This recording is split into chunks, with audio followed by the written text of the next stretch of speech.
എല്ലാ ഉദ്യോഗാർത്ഥികൾക്കും M7 ക്ലാസ്സിലേക്ക് സ്വാഗതം. യൂറോപ്യരുടെ ആഗമനം എന്ന ടോപ്പിക്കാണ് നാം ചർച്ച ചെയ്തുകൊണ്ടിരിക്കുന്നത്. നിരവധി ക്ലാസ്സുകളിൽ നല്ല അഭിപ്രായങ്ങളും നിർദ്ദേശങ്ങളും വന്നിട്ടുണ്ട്, പരിഗണിക്കുന്നതായിരിക്കും. അഭിപ്രായങ്ങൾ അറിയിച്ച എല്ലാ ഉദ്യോഗാർത്ഥികൾക്കും നന്ദി. ഇന്ന് നാം ചർച്ച ചെയ്യുന്നത് യൂറോപ്യരുടെ ആഗമനം എന്ന ടോപ്പിക്കിൽ ഇംഗ്ലീഷ് ഈസ്റ്റ് ഇന്ത്യ കമ്പനിയെക്കുറിച്ചാണ്, ബ്രിട്ടീഷുകാരെക്കുറിച്ചാണ്. നോക്കാം. ബ്രിട്ടീഷുകാർ. അപ്പോൾ യൂറോപ്യരുടെ ആഗമനം പഠിക്കുമ്പോൾ ഏറ്റവും നമുക്ക് നല്ലതുപോലെ പഠിച്ചു വെക്കേണ്ട ഒരു വസ്തുതയാണ് ബ്രിട്ടീഷുകാരുടെ കേരളത്തിലെ ആധിപത്യത്തെക്കുറിച്ച്. ബ്രിട്ടീഷുകാർ കേരളത്തിൽ എത്തിച്ചേരുന്നത് 17-ാം നൂറ്റാണ്ടിൻ്റെ ആരംഭത്തിലാണ്. ആ സ്റ്റേറ്റ്മെൻറ്റ് ഉറപ്പിച്ചു വച്ചോണം. ആദ്യത്തെ 2 സ്റ്റേറ്റ്മെൻറ്റ് നോക്കൂ. ബ്രിട്ടീഷുകാർ കേരളത്തിൽ എത്തിച്ചേർന്നത് 17-ാം നൂറ്റാണ്ടിൻ്റെ ആരംഭത്തിലാണ്. ക്ലിയർ ആണല്ലോ? എന്നാൽ ആധിപത്യം സ്ഥാപിക്കുന്നത് 18-ാം നൂറ്റാണ്ടിൻ്റെ അവസാനവുമാണ്. ഇത് ചോദിക്കാൻ സാധ്യതയുള്ള രീതി എന്ന് പറയുന്നത് ഈ 2 സ്റ്റേറ്റ്മെൻറ്റും തന്നിട്ട് ഇതിൽ ശരിയായ പ്രസ്താവന ഏത് അല്ലെങ്കിൽ തെറ്റായ പ്രസ്താവന ഏത് എന്ന തരത്തിലായിരിക്കും. അപ്പോൾ എയും ബിയും ഇവിടെ ശരിയാണ് എന്ന് ആ പ്രസ്താവന ആദ്യമേ അങ്ങ് തറപ്പിച്ച് പഠിക്കാൻ വേണ്ടിയാണ് അത് അതുപോലെ തന്നെ നിങ്ങൾക്ക് തന്നിട്ടുള്ളത്. ക്ലിയർ ആണല്ലോ? അപ്പോൾ ബ്രിട്ടീഷുകാർ കേരളത്തിൽ എത്തിച്ചേർന്നത് 17-ാം നൂറ്റാണ്ടിൻ്റെ ആരംഭത്തിലാണ്. കേരളത്തിൽ ബ്രിട്ടീഷുകാർ എത്തിച്ചേർന്നത് 17-ാം നൂറ്റാണ്ടിൻ്റെ ആരംഭത്തിലും ആധിപത്യം സ്ഥാപിച്ചത് 18-ാം നൂറ്റാണ്ടിൻ്റെ അവസാനത്തിലുമാണ്. ക്ലിയർ ആണല്ലോ? ആ 2 സ്റ്റേറ്റ്മെൻറ്റും ഉദ്യോഗാർത്ഥികൾ മറന്നു പോകാതെ ഓർമ്മയിൽ സൂക്ഷിച്ചോണം. ആരംഭത്തിൽ 17-ാം നൂറ്റാണ്ടിൻ്റെ ആരംഭത്തിൽ എത്തുകയും ആധിപത്യം സ്ഥാപിക്കുന്നത് 18-ാം നൂറ്റാണ്ടിൻ്റെ അവസാനവുമാണ് എന്ന വസ്തുത ഓർക്കണം. ഇവിടെ നോക്കൂ. കേരളത്തിലെത്തിയ ആദ്യത്തെ ഇംഗ്ലീഷുകാരൻ മാസ്റ്റർ റാൽഫ് ഫിച്ച് ആണ്. വന്ന വർഷം 1583 കൊച്ചിയിലാണ് വരുന്നത്. കേരളത്തിലെത്തിയ ആദ്യ ഇംഗ്ലീഷുകാരൻ മാസ്റ്റർ റാൽഫ് ഫിച്ച് 1583. അതുകൊണ്ട് തന്നെ അദ്ദേഹത്തെ വിളിക്കുന്നു മാർഗദർശിയായ ഇംഗ്ലീഷുകാരൻ. അപ്പോൾ മാർഗദർശിയായ ഇംഗ്ലീഷുകാരൻ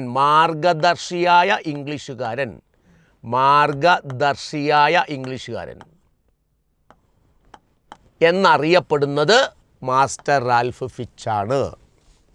ക്ലിയർ ആണല്ലോ? വന്ന വർഷം 1583. അദ്ദേഹം സഞ്ചരിച്ച കപ്പലാണ് ദ ടൈഗർ. അദ്ദേഹത്തിൻ്റെ കപ്പൽ ദ ടൈഗർ എന്ന കപ്പലിലാണ് അദ്ദേഹം സഞ്ചരിച്ചത്, ഇവിടെ എത്തിച്ചേർന്നത്. എന്നാൽ വ്യാപാരാർത്ഥം കേരളത്തിലെത്തിയ ആദ്യത്തെ ഇംഗ്ലീഷുകാരൻ എന്ന ചോദ്യത്തിന് ഉത്തരം ക്യാപ്റ്റൻ കീലിംഗ് ആണ്. 1615 കോഴിക്കോടാണ് അദ്ദേഹം എത്തിച്ചേർന്നത്. അപ്പോൾ 2 വ്യക്തികളെക്കുറിച്ചുള്ള ചോദ്യം. കേരളത്തിലെത്തിയ ആദ്യത്തെ ഇംഗ്ലീഷുകാരൻ മാസ്റ്റർ റാൽഫ് ഫിച്ച് 1583. അദ്ദേഹത്തെ വിളിക്കുന്നു മാർഗദർശിയായ ഇംഗ്ലീഷുകാരൻ. എന്നാൽ ചോദ്യത്തിൽ ചെറിയൊരു വ്യത്യാസം വരുത്തിയാൽ ഉത്തരം മാറുന്നു. വ്യാപാരാർത്ഥം കേരളത്തിലെത്തിയ ആദ്യത്തെ ഇംഗ്ലീഷുകാരൻ എന്നാണ് ചോദ്യമെങ്കിൽ ക്യാപ്റ്റൻ കീലിംഗ് വന്ന വർഷം 1615 കോഴിക്കോട്. അപ്പോൾ ഈ തന്നിരിക്കുന്ന ഈ സ്റ്റേറ്റ്മെൻ്റെല്ലാം വളരെ പ്രധാനപ്പെട്ട സ്റ്റേറ്റ്മെൻറ്റുകളാണ്. അപ്പോൾ ബ്രിട്ടീഷുകാർ കേരളത്തിൽ എത്തിച്ചേർന്നത് 17-ാം നൂറ്റാണ്ടിൻ്റെ ആരംഭത്തിലും ആധിപത്യം സ്ഥാപിക്കുന്നതാകട്ടെ 18-ാം നൂറ്റാണ്ടിൻ്റെ അവസാനവുമാണ്. ക്ലിയർ ആണല്ലോ? എന്നിട്ട് ആ 2 വ്യക്തികളെക്കുറിച്ചുള്ള പ്രത്യേകതകളും ഓർത്തു വെക്കുക. മാസ്റ്റർ റാൽഫ് ഫിച്ചും ക്യാപ്റ്റൻ കീലിംഗിനെ കുറിച്ചും ഉള്ള വസ്തുത ഉദ്യോഗാർത്ഥികൾ ഓർത്തിരിക്കുക. ഇംഗ്ലീഷ് ഈസ്റ്റ് ഇന്ത്യ കമ്പനി നമ്മൾ ഇന്ത്യ ചരിത്രത്തിലുമൊക്കെ പഠിച്ചു വെക്കേണ്ട ഒരു വസ്തുതയാണ്. നമുക്കറിയാം, ഇംഗ്ലീഷ് ഈസ്റ്റ് ഇന്ത്യ കമ്പനിയെക്കുറിച്ച് നിരവധി ചോദ്യങ്ങൾ ഇന്ത്യൻ ഹിസ്റ്ററിയുടെ ഭാഗത്തും വന്നിട്ടുണ്ട്. ഇംഗ്ലീഷ് ഈസ്റ്റ് ഇന്ത്യ കമ്പനി രൂപീകരിച്ച വർഷം 1600 ഡിസംബർ 31. 1600 ഡിസംബർ 31. AD 1600 അല്ലെങ്കിൽ CE 1600 December 31. English East India കമ്പനിയുടെ മറ്റു പേരുകളാണ് John company, company Bahadur. John company, company Bahadur. ഏതൊക്കെയാണ് പേരുകൾ? John company, company Bahadur. East India കമ്പനിക്ക് മറ്റു പ്രദേശങ്ങളിൽ വ്യാപാരം നടത്താനുള്ള വ്യാപാര അനുമതി നൽകുന്നത് എലിസബത്ത് രാജ്ഞിയാണ്. ആ അനുമതിയുടെ പേരാണ് royal charter. English East India കമ്പനിക്ക് വ്യാപാര അനുമതി നൽകുന്ന രേഖയുടെ പേരാണ് റോയൽ ചാർട്ടർ. നൽകിയത് എലിസബത്ത് രാജ്ഞി, ഇംഗ്ലണ്ട് രാജ്ഞി. വർഷങ്ങളോളം വ്യാപാരം നടത്താൻ ഇംഗ്ലീഷ് ഈസ്റ്റ് ഇന്ത്യ കമ്പനിക്ക് അനന്തമായി നീട്ടി നൽകിയത് ജെയിംസ് ഒന്നാമനാണ്. ഇംഗ്ലണ്ട് ഭരിച്ചിരുന്ന ജെയിംസ് ഒന്നാമനാണ് റോയൽ ചാർട്ടർ അനന്തമായി നീട്ടി നൽകിയത്. ഈ ഇംഗ്ലീഷ് ഈസ്റ്റ് ഇന്ത്യ കമ്പനി സ്ഥാപിക്കുമ്പോൾ ഇന്ത്യൻ ഭരണാധികാരി അക്ബറാണ്. ഈ കമ്പനിയുടെ പ്രവർത്തനങ്ങൾ നടക്കുന്നു. ഇന്ത്യയുടെ പല ഭാഗത്തും അവർ ഫാക്ടറികളും കോട്ടകളും നിർമ്മിക്കുന്നു, വ്യാപാരശാലകൾ നിർമ്മിക്കുന്നു. ഇന്ത്യൻ രാജാക്കന്മാരുമായി ഉടമ്പടികൾ ഉണ്ടാക്കുന്നു. ഉടമ്പടി ലഭിക്കാത്ത പ്രദേശങ്ങളിൽ ആക്രമണം നടത്തുന്നു, സൈനിക നീക്കം നടത്തുന്നു, അവയെ പിടിച്ചടക്കുന്നു. അങ്ങനെയൊക്കെ ഇതിൻ്റെ പ്രവർത്തനം വ്യാപകമായപ്പോൾ കമ്പനിയെ നിയന്ത്രിക്കാൻ ബ്രിട്ടൻ ആദ്യമായി ഒരു നിയമം പാസ്സാക്കിയത് 1773 അതിൻ്റെ പേരാണ് റെഗുലേറ്റിംഗ് ആക്ട്, റെഗുലേറ്റിംഗ് നിയമം. അപ്പോൾ കമ്പനിയെ നിയന്ത്രിക്കാൻ ബ്രിട്ടൻ പാസ്സാക്കിയ ആദ്യ നിയമം 1773 റെഗുലേറ്റിംഗ് നിയമമാണ്. ക്ലിയർ ആണല്ലോ? അപ്പോൾ ഇംഗ്ലീഷ് ഈസ്റ്റ് ഇന്ത്യ കമ്പനി രൂപീകരിക്കുന്ന വർഷം 1600 ഡിസംബർ 31. ഇംഗ്ലീഷ് ഈസ്റ്റ് ഇന്ത്യ കമ്പനിയുടെ പേരുകളാണ് ജോൺ കമ്പനി, കമ്പനി ബഹദൂർ. കമ്പനിക്ക് നൽകുന്ന വ്യാപാര അനുമതിയുടെ രേഖയുടെ പേരാണ് റോയൽ ചാർട്ടർ. നൽകിയത് എലിസബത്ത് രാജ്ഞിയാണ്. വ്യാപാരാനുമതി അനന്തമായി അല്ലെങ്കിൽ റോയൽ ചാർട്ടർ അനന്തമായി നീട്ടി നൽകിയത് ജെയിംസ് ഒന്നാമനാണ്.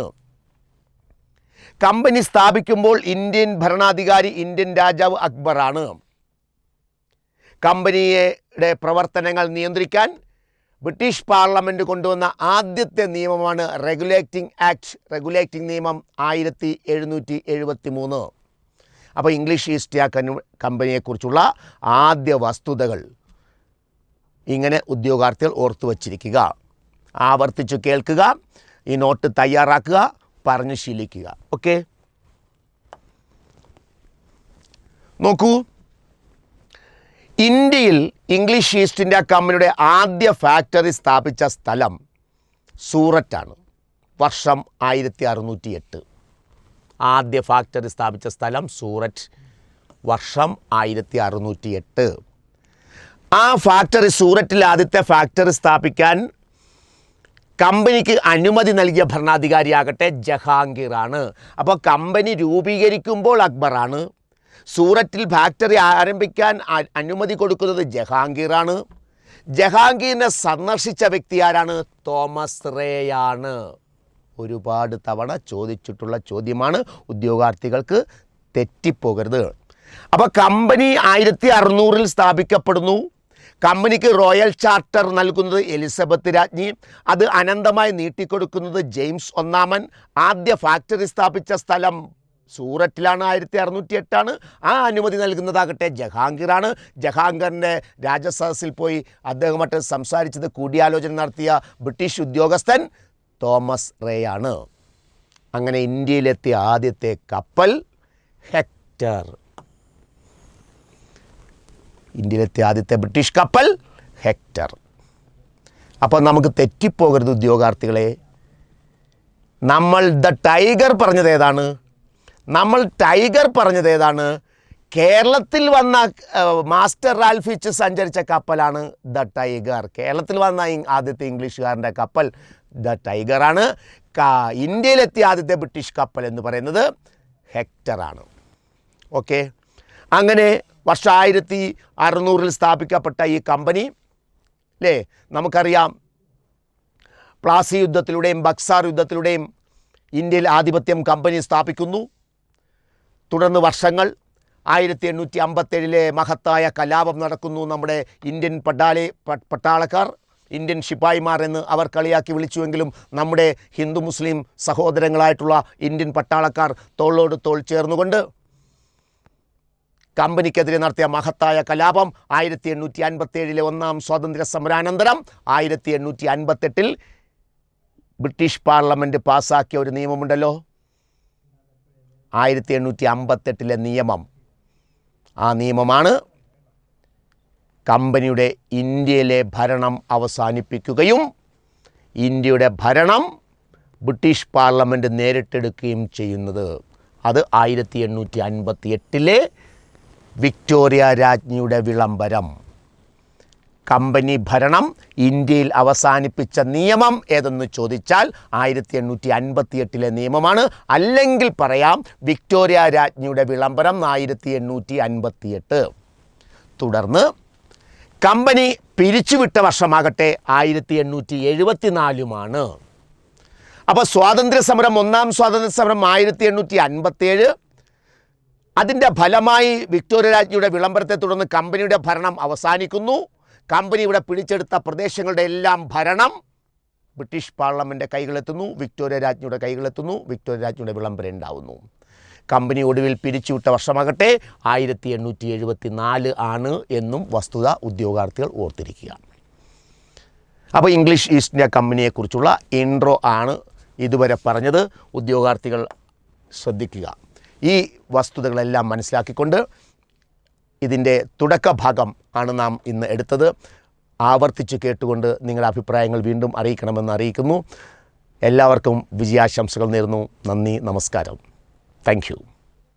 പ്രിയ ഉദ്യോഗാർത്ഥികളെ, യൂറോപ്യന്മാരുടെ ആഗമനം എന്ന സെഗ്മെൻറ്റിൽ നാം ചർച്ച ചെയ്തുകൊണ്ടിരിക്കുന്നത് ബ്രിട്ടീഷ് ആഗമനത്തെക്കുറിച്ചാണ്. ഇംഗ്ലീഷ് ഈസ്റ്റ് ഇന്ത്യ കമ്പനിയെക്കുറിച്ച് നമ്മൾ വിശദമായി പറഞ്ഞു കഴിഞ്ഞു. ഇനി നമുക്ക് നോക്കാം, കേരളത്തിൽ എത്തിച്ചേർന്നു ബ്രിട്ടീഷുകാർ. കേരളത്തിലെ ബ്രിട്ടീഷ് കേന്ദ്രങ്ങളെക്കുറിച്ചാണ് ഓർമ്മിക്കുക. കേരളത്തിൽ ബ്രിട്ടീഷുകാർ അവരുടെ ആദ്യത്തെ പണ്ടകശാലകൾ സ്ഥാപിച്ച സ്ഥലം അഞ്ചുതെങ്ങ്, ആറ്റിങ്ങൽ, തലശ്ശേരി. ചോദിച്ചിട്ടുള്ള ചോദ്യം, ആദ്യ പണ്ടകശാലകൾ സ്ഥാപിച്ച സ്ഥലങ്ങളിൽ ഉൾപ്പെടാത്തത് ഏതെന്നാണ് ഒരു തവണ ചോദിച്ചത്. പിന്നെ ഒരു തവണ ഉൾപ്പെട്ട പ്രദേശം, ആദ്യ പണ്ടകശാലകൾ സ്ഥാപിച്ച സ്ഥലങ്ങൾ ചുവടെ കൊടുത്തിരിക്കുന്ന ഏതൊക്കെയാണ്? അപ്പോൾ എ വിഴിഞ്ഞം, കണ്ണൂർ, കോഴിക്കോട്, കാപ്പാട് ഇങ്ങനെ കൊടുത്തു. ബി വിഴിഞ്ഞം, അഞ്ചുതെങ്ങ്, ആറ്റിങ്ങൽ. സി വിഴിഞ്ഞം, അഞ്ചുതെങ്ങ്, ആറ്റിങ്ങൽ, തലശ്ശേരി. അങ്ങനെ വ്യത്യസ്തമായ പേരിട്ട്, സ്ഥലപ്പേരിട്ട് കൊടുത്തിട്ടുണ്ട്. അപ്പോൾ ഉദ്യോഗാർത്ഥികൾ ഓർത്തിരിക്കുക, ആദ്യ പണ്ടകശാലകൾ സ്ഥാപിച്ചത് അങ്ങ് തെക്കേ അറ്റത്ത് വിഴിഞ്ഞം, അത് കഴിഞ്ഞ് അഞ്ചുതെങ്ങ്, ആറ്റിങ്ങൽ, വടക്ക് തലശ്ശേരിയിലുമായിരുന്നു. അപ്പോൾ വിഴിഞ്ഞം, അഞ്ചുതെങ്ങ്, ആറ്റിങ്ങൽ, തലശ്ശേരി എന്നിവിടങ്ങളിലാണ് ബ്രിട്ടീഷുകാർ ആദ്യത്തെ പണ്ടകശാലകൾ സ്ഥാപിച്ചത്. ക്ലിയർ ആണല്ലോ? കാണാതെ പഠിച്ചേ. വിഴിഞ്ഞം, അഞ്ചുതെങ്ങ്, ആറ്റിങ്ങൽ, തലശ്ശേരി ആദ്യ പണ്ടകശാലകൾ, കേരളത്തിലെ ആദ്യ പണ്ടകശാലകൾ. നോക്കൂ, 1644 വിഴിഞ്ഞത്ത് ഫാക്ടറി സ്ഥാപിക്കുന്നത്. അപ്പോൾ വിഴിഞ്ഞത്ത് ഫാക്ടറി സ്ഥാപിക്കുന്ന വർഷം 1644. ഓക്കെ. 1695 അഞ്ചുതെങ്ങിൽ കോട്ട. 1695 അഞ്ചുതെങ്ങ് കോട്ട. 1683 തലശ്ശേരിയിൽ ഫാക്ടറി സ്ഥാപിക്കുന്നു. 1697 അഞ്ചുതെങ്ങ് കലാപം നടക്കുന്നു. അല്ലേ? അപ്പോൾ വിഴിഞ്ഞം ഫാക്ടറി, അഞ്ചുതെങ്ങ് കോട്ട 695, തലശ്ശേരി ഫാക്ടറി 1683, അഞ്ചുതെങ്ങ് കലാപം നടക്കുന്നത് 1697. 1721 ആറ്റിങ്ങൽ കലാപം നടക്കുന്നത്. 1721 ആറ്റിങ്ങൽ കലാപം നടക്കുന്നത്. 1723 വേണാട് ഉടമ്പടി. ചോദിച്ചതാണ്. ഈ വർഷങ്ങളും ഈ സംഭവങ്ങളെല്ലാം ചോദിച്ചതാണ്. 2-3 ആവർത്തി കണ്ട് കേട്ട് എഴുതി വെച്ച് ഉദ്യോഗാർത്ഥികൾ മനഃപ്പാഠമാക്കേണ്ടതാണ്. അതുപോലെ തന്നെ അഞ്ചരക്കണ്ടി, കണ്ണൂരിൽ അഞ്ചരക്കണ്ടി എസ്റ്റേറ്റ് 1767 സ്ഥാപിക്കപ്പെടുന്നതാണ്. 1792 മലബാർ ബ്രിട്ടീഷുകാരുടെ അധീനതയിലാകുന്നു. മലബാർ ബ്രിട്ടീഷുകാരുടെ അധീനതയിൽ 1792. 91 കൊച്ചിയിൽ ആധിപത്യം സ്ഥാപിക്കുന്നു. 95 തിരുവിതാംകൂറിൽ ആധിപത്യം സ്ഥാപിക്കുന്നു. 85 തിരുവിതാംകൂറിൽ വേലുത്തമ്പിയും ബ്രിട്ടീഷുകാരുടെ കരാറുണ്ടാക്കുന്നു. ഏറ്റവും കേരളത്തിൽ ബ്രിട്ടീഷുകാരുമായി ബന്ധപ്പെട്ട പ്രധാനപ്പെട്ട ചില വർഷങ്ങളാണ് നാം ഇവിടെ നോക്കുന്നത്. 1644 വിഴിഞ്ഞത്ത് ഫാക്ടറി, 1695 അഞ്ചുതെങ്ങ് കോട്ട, 683 തലശ്ശേരി ഫാക്ടറി, 1697 അഞ്ചുതെങ്ങ് കലാപം. അല്ലേ, ബ്രിട്ടീഷുകാർക്ക് നടക്കുന്ന ആദ്യത്തെ കലാപം അഞ്ചുതെങ്ങ് കലാപം, ആദ്യത്തെ സംഘടിത കലാപം ആറ്റിങ്ങൽ കലാപമാണെന്ന് നമ്മൾ പഠിച്ചു വെച്ചിട്ടുണ്ട്. ഇല്ലേ, നമ്മുടെ ടോപ്പിക്കിനകത്ത് നമുക്ക് തന്നിട്ടുള്ള സിലബസിൽ PSCയുടെ ഒരു സിലബസിൽ പറഞ്ഞിട്ടുള്ളത് നമുക്കെല്ലാം തന്നിട്ടുള്ളത് എന്താ, 10th മുതൽ ഡിഗ്രി തലം വരെയുള്ള മുഴുവൻ പരീക്ഷയ്ക്കും ഇന്ത്യൻ സ്വാതന്ത്ര്യ സമരവുമായി ബന്ധപ്പെട്ട് കേരളത്തിലുണ്ടായ മുന്നേറ്റങ്ങൾ എന്നൊരു ഭാഗം തന്നിട്ടുള്ളതായിട്ട് ശ്രദ്ധയിൽപ്പെട്ടിട്ടുണ്ടോ? ഇന്ത്യൻ സ്വാതന്ത്ര്യ സമരവുമായി ബന്ധപ്പെട്ട് കേരളത്തിലുണ്ടായ മുന്നേറ്റങ്ങൾ, അതിൽ വരുന്ന ഭാഗമാണ് ഈ ഭാഗം. അത്രയും ഇതിനെ ഡീറ്റെയിൽഡായിട്ട് പഠിക്കുമ്പോൾ ആ ഒരു സിലബസ് കൂടി നമ്മൾ കവർ ചെയ്യും. അത് പ്രത്യേകം വീഡിയോ നമുക്ക് ചെയ്യുന്നുണ്ട്. ആ സമയത്ത് അതിൻ്റെ ഡീറ്റെയിൽസ് ഇയർ ബൈ ഓരോ സംഭവങ്ങളും പ്രസ്താവന രൂപത്തിലുള്ളതും അതിനെ ബന്ധിച്ച് ഇതുവരെ ചോദിച്ച ചോദ്യം ആഡ് ചെയ്തുകൊണ്ടുള്ള പ്രത്യേക വീഡിയോ വരും ദിവസങ്ങളിൽ ആഡ് ചെയ്യും. അപ്പോൾ അതിനെക്കുറിച്ച് നമുക്ക് ചർച്ച ചെയ്യാം. അപ്പോൾ ഈ വർഷങ്ങളെല്ലാം ഒന്ന് ഓർത്തു വച്ചിരിക്കുക. 1792 മലബാർ ബ്രിട്ടീഷ് അധീനതയിലെത്തുന്നു. നമുക്കറിയാം ശ്രീരംഗപട്ടണം ഉടമ്പടിയാണ് എന്ന വസ്തുത അറിയാം, അല്ലേ? ശ്രീരംഗപട്ടണം ഉടമ്പടിയാണ്. കൊച്ചിയിൽ 91 വരുന്നു.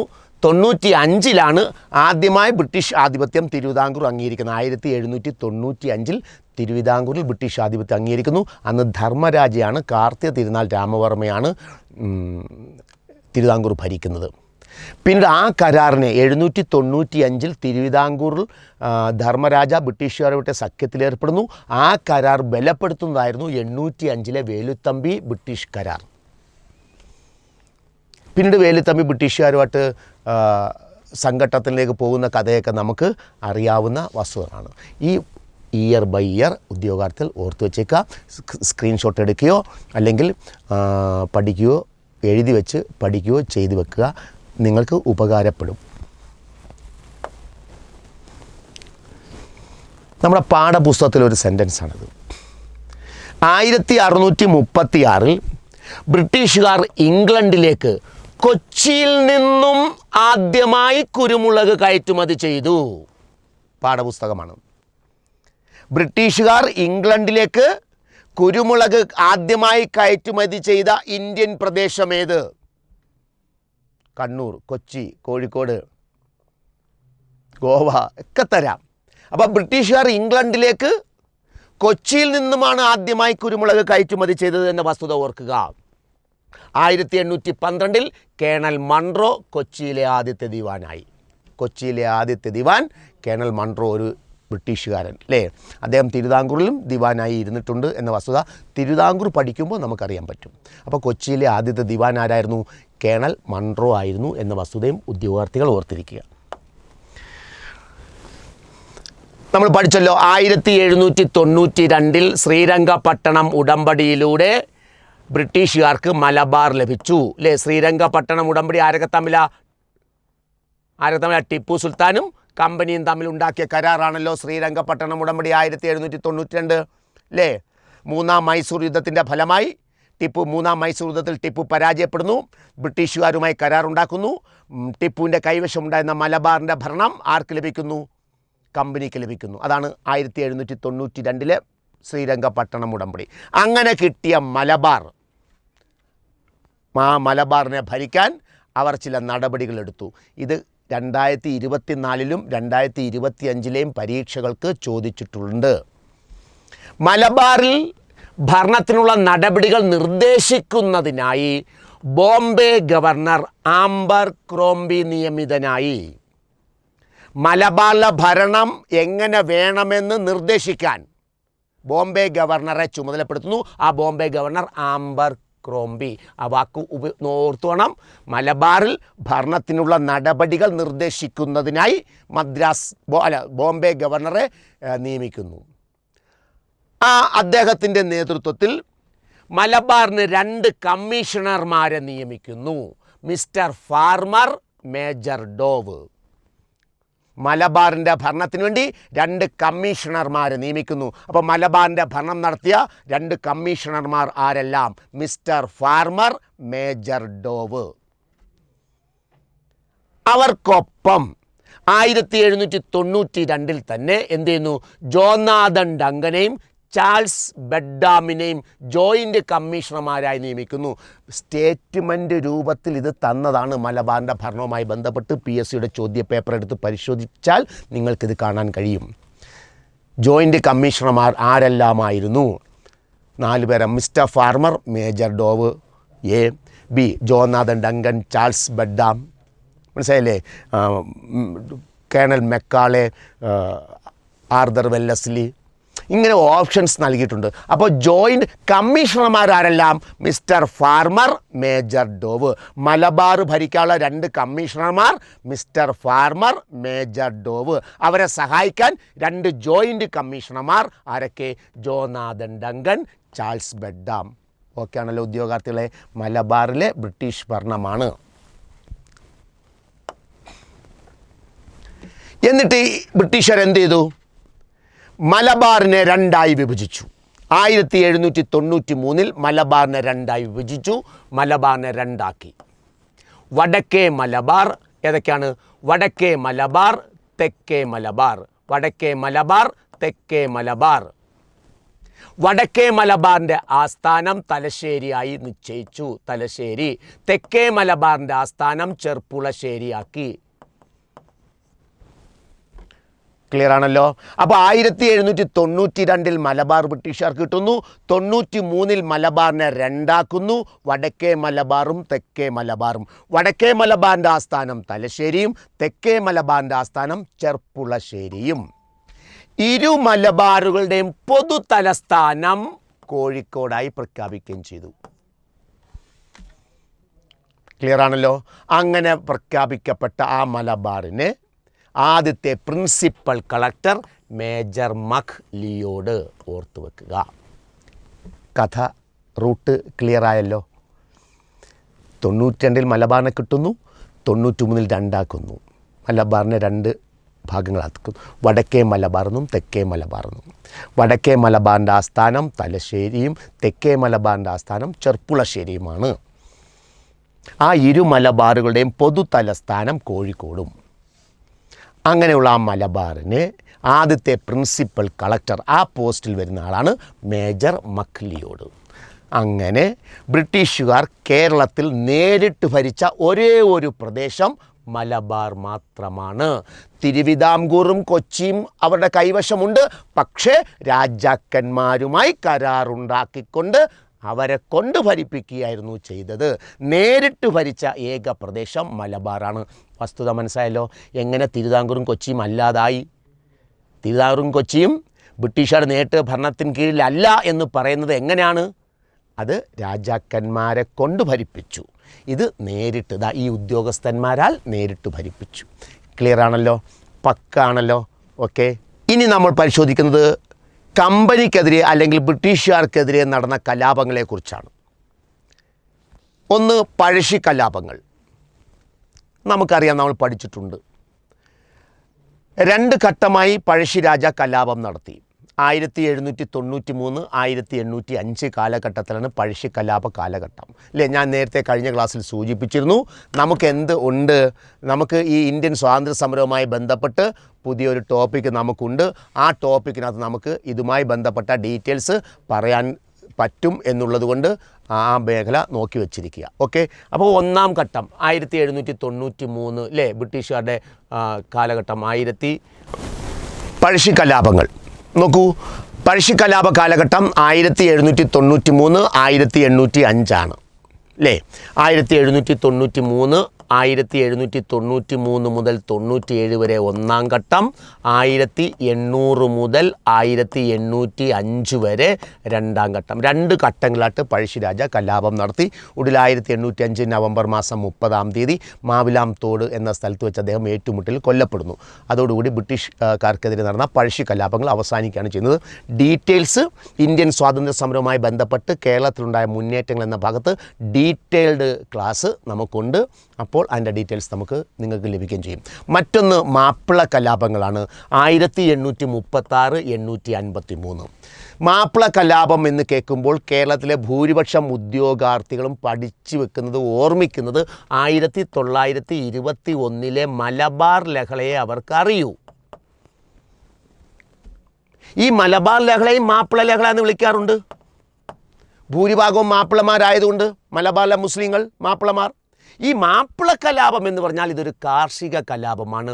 ഒരു കൂട്ടം കലാപങ്ങൾ മലബാർ സൈഡിലുണ്ടായി. മങ്കടയിലും മഞ്ചേരിയിലും മുട്ടിച്ചിറയിലും ഒക്കെ കാർഷിക കലാപങ്ങളുണ്ടായി. ഒരു കൂട്ടം കലാപങ്ങളുണ്ടായി 836 853 കാലഘട്ടത്തിൽ. കാർഷിക രംഗത്തെ കടുത്ത നിരാശയും പട്ടിണിയും കാരണം ബ്രിട്ടീഷുകാരും അവരെ അനുകൂലിക്കുന്ന ജന്മിമാരും കൊണ്ടുവന്ന നിയമങ്ങൾക്കെതിരെ, പരിഷ്കാരങ്ങൾക്കെതിരെ മാപ്പിളമാരായിട്ടുള്ള കൃഷിക്കാർ നടത്തിയ ഒരു കൂട്ടം കലാപങ്ങളാണ് മാപ്പിള കലാപം 836 853. അതിൻ്റെ ഫലമായിട്ടാണ് MSP ഒക്കെ രൂപീകരിക്കുന്നതൊക്കെ ഡീറ്റെയിൽസ് നമുക്ക് പഠിക്കേണ്ടതായിട്ട് വരും. അപ്പോൾ പഴശ്ശി കലാപം, മാപ്പിള കലാപം. പിന്നെ അതിനെ തുടർന്നുണ്ടാകുന്നത് മറ്റൊരു കലാപമാണ്. ഏത്? കുറിച്യർ കലാപം. നമുക്കറിയാം, വയനാടിൻ്റെ മേഖലകളിൽ 1812 മാർച്ച് മാസം 25 മുതൽ മെയ് 8 വരെ നടന്ന കുറിച്യർ കലാപത്തെക്കുറിച്ച് നമുക്ക് പഠിക്കേണ്ടതുണ്ട്. മറ്റൊന്ന് നമ്മൾ നേരത്തെ സൂചിപ്പിച്ച മലബാർ ലഹള 1921 സ്വാതന്ത്ര്യ സമരത്തിൻ്റെ ഭാഗമായി 2017 വരെയും സ്വാതന്ത്ര്യ സമരത്തിൻ്റെ ഭാഗമായി കേന്ദ്ര ഗവൺമെൻറ് അംഗീകരിച്ചിരുന്ന ലഹളയായിരുന്നു മലബാർ ലഹള. അതിൻ്റെ ഡീറ്റെയിൽസും നമുക്ക് പഠിക്കേണ്ടതായിട്ടുണ്ട്. അപ്പോൾ ബ്രിട്ടീഷുകാർക്കെതിരെ കേരളത്തിൽ നടന്ന പ്രധാനപ്പെട്ട കലാപങ്ങൾ ഇതൊക്കെയായിരുന്നു എന്ന വസ്തുത ഉദ്യോഗാർത്ഥികൾ ഓർത്തിരിക്കുക. അതിൻ്റെ വർഷങ്ങളും ഒരു റെഡി റെക്കണർ പെട്ടെന്നൊന്ന് നോക്കാൻ വേണ്ടി മാത്രമാണ് നമ്മളിതവിടെ ആഡ് ചെയ്തിട്ടുള്ളത്. ഓർത്ത് വെക്കുക. Okay, next. ബ്രിട്ടീഷുകാർ മലബാറിൽ നിർമ്മിച്ച ചുരമാണ് പേരിയം ചുരം. ആ നിർമ്മാണത്തിന് ഉപയോഗിച്ച പടയാളികളുടെ പേരാണ് മദ്രാസ് പയനിയേഴ്സ്. ബ്രിട്ടീഷുകാർ മലബാറിൽ നിർമ്മിച്ച ചുരമാണ് പേരിയം ചുരം. അതിൻ്റെ നിർമ്മാണത്തിൽ പങ്കെടുത്ത പട്ടാളമാണ് മദ്രാസ് പയനിയേഴ്സ് എന്നറിയപ്പെടുന്നത്. മലബാറിലെ ആദ്യത്തെ ഇംഗ്ലീഷ് സ്കൂൾ സ്ഥാപിക്കുന്നത് ബ്രിട്ടീഷുകാർ തലശ്ശേരിയിലാണ്, 1856. അതുപോലെ ബ്രണ്ണൻ സ്കൂൾ സ്ഥാപിക്കുന്നത് 1862. ഗുരുവായൂരപ്പൻ സ്കൂൾ സ്ഥാപിക്കുന്നത് 1877. ഇതെല്ലാം പിന്നീട് എന്തായി മാറുന്നുണ്ട്? കോളേജായി വികാസം പ്രാപിക്കുന്നുണ്ട്. നമ്മുടെ രാജ്യത്ത്, നമ്മുടെ സംസ്ഥാനത്തും ഇംഗ്ലീഷ് വിദ്യാഭ്യാസത്തിൻ്റെ പ്രചാരണവുമായി ബന്ധപ്പെട്ട് പ്രവർത്തിച്ച ക്രൈസ്തവ മിഷണറിമാരുടെ സേവനങ്ങളെക്കുറിച്ച് പഠിക്കുന്ന മേഖലയിൽ നാം അതിനെക്കുറിച്ച് പഠിക്കും. അതിൻ്റെ ഡീറ്റെയിൽഡ് ക്ലാസ് അപ്ലോഡ് ചെയ്യുന്നുണ്ട്.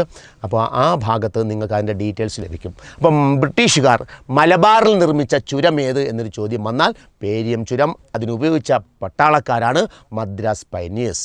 മലബാറിലാകത്തെ ഇംഗ്ലീഷ് സ്കൂൾ തലശ്ശേരിയിലാണ്, 1856.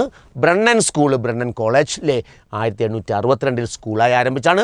ഗുരുവായൂരപ്പൻ കോളേജ് ഒരു സ്കൂളായി ആരംഭിച്ചതാണ് 1877.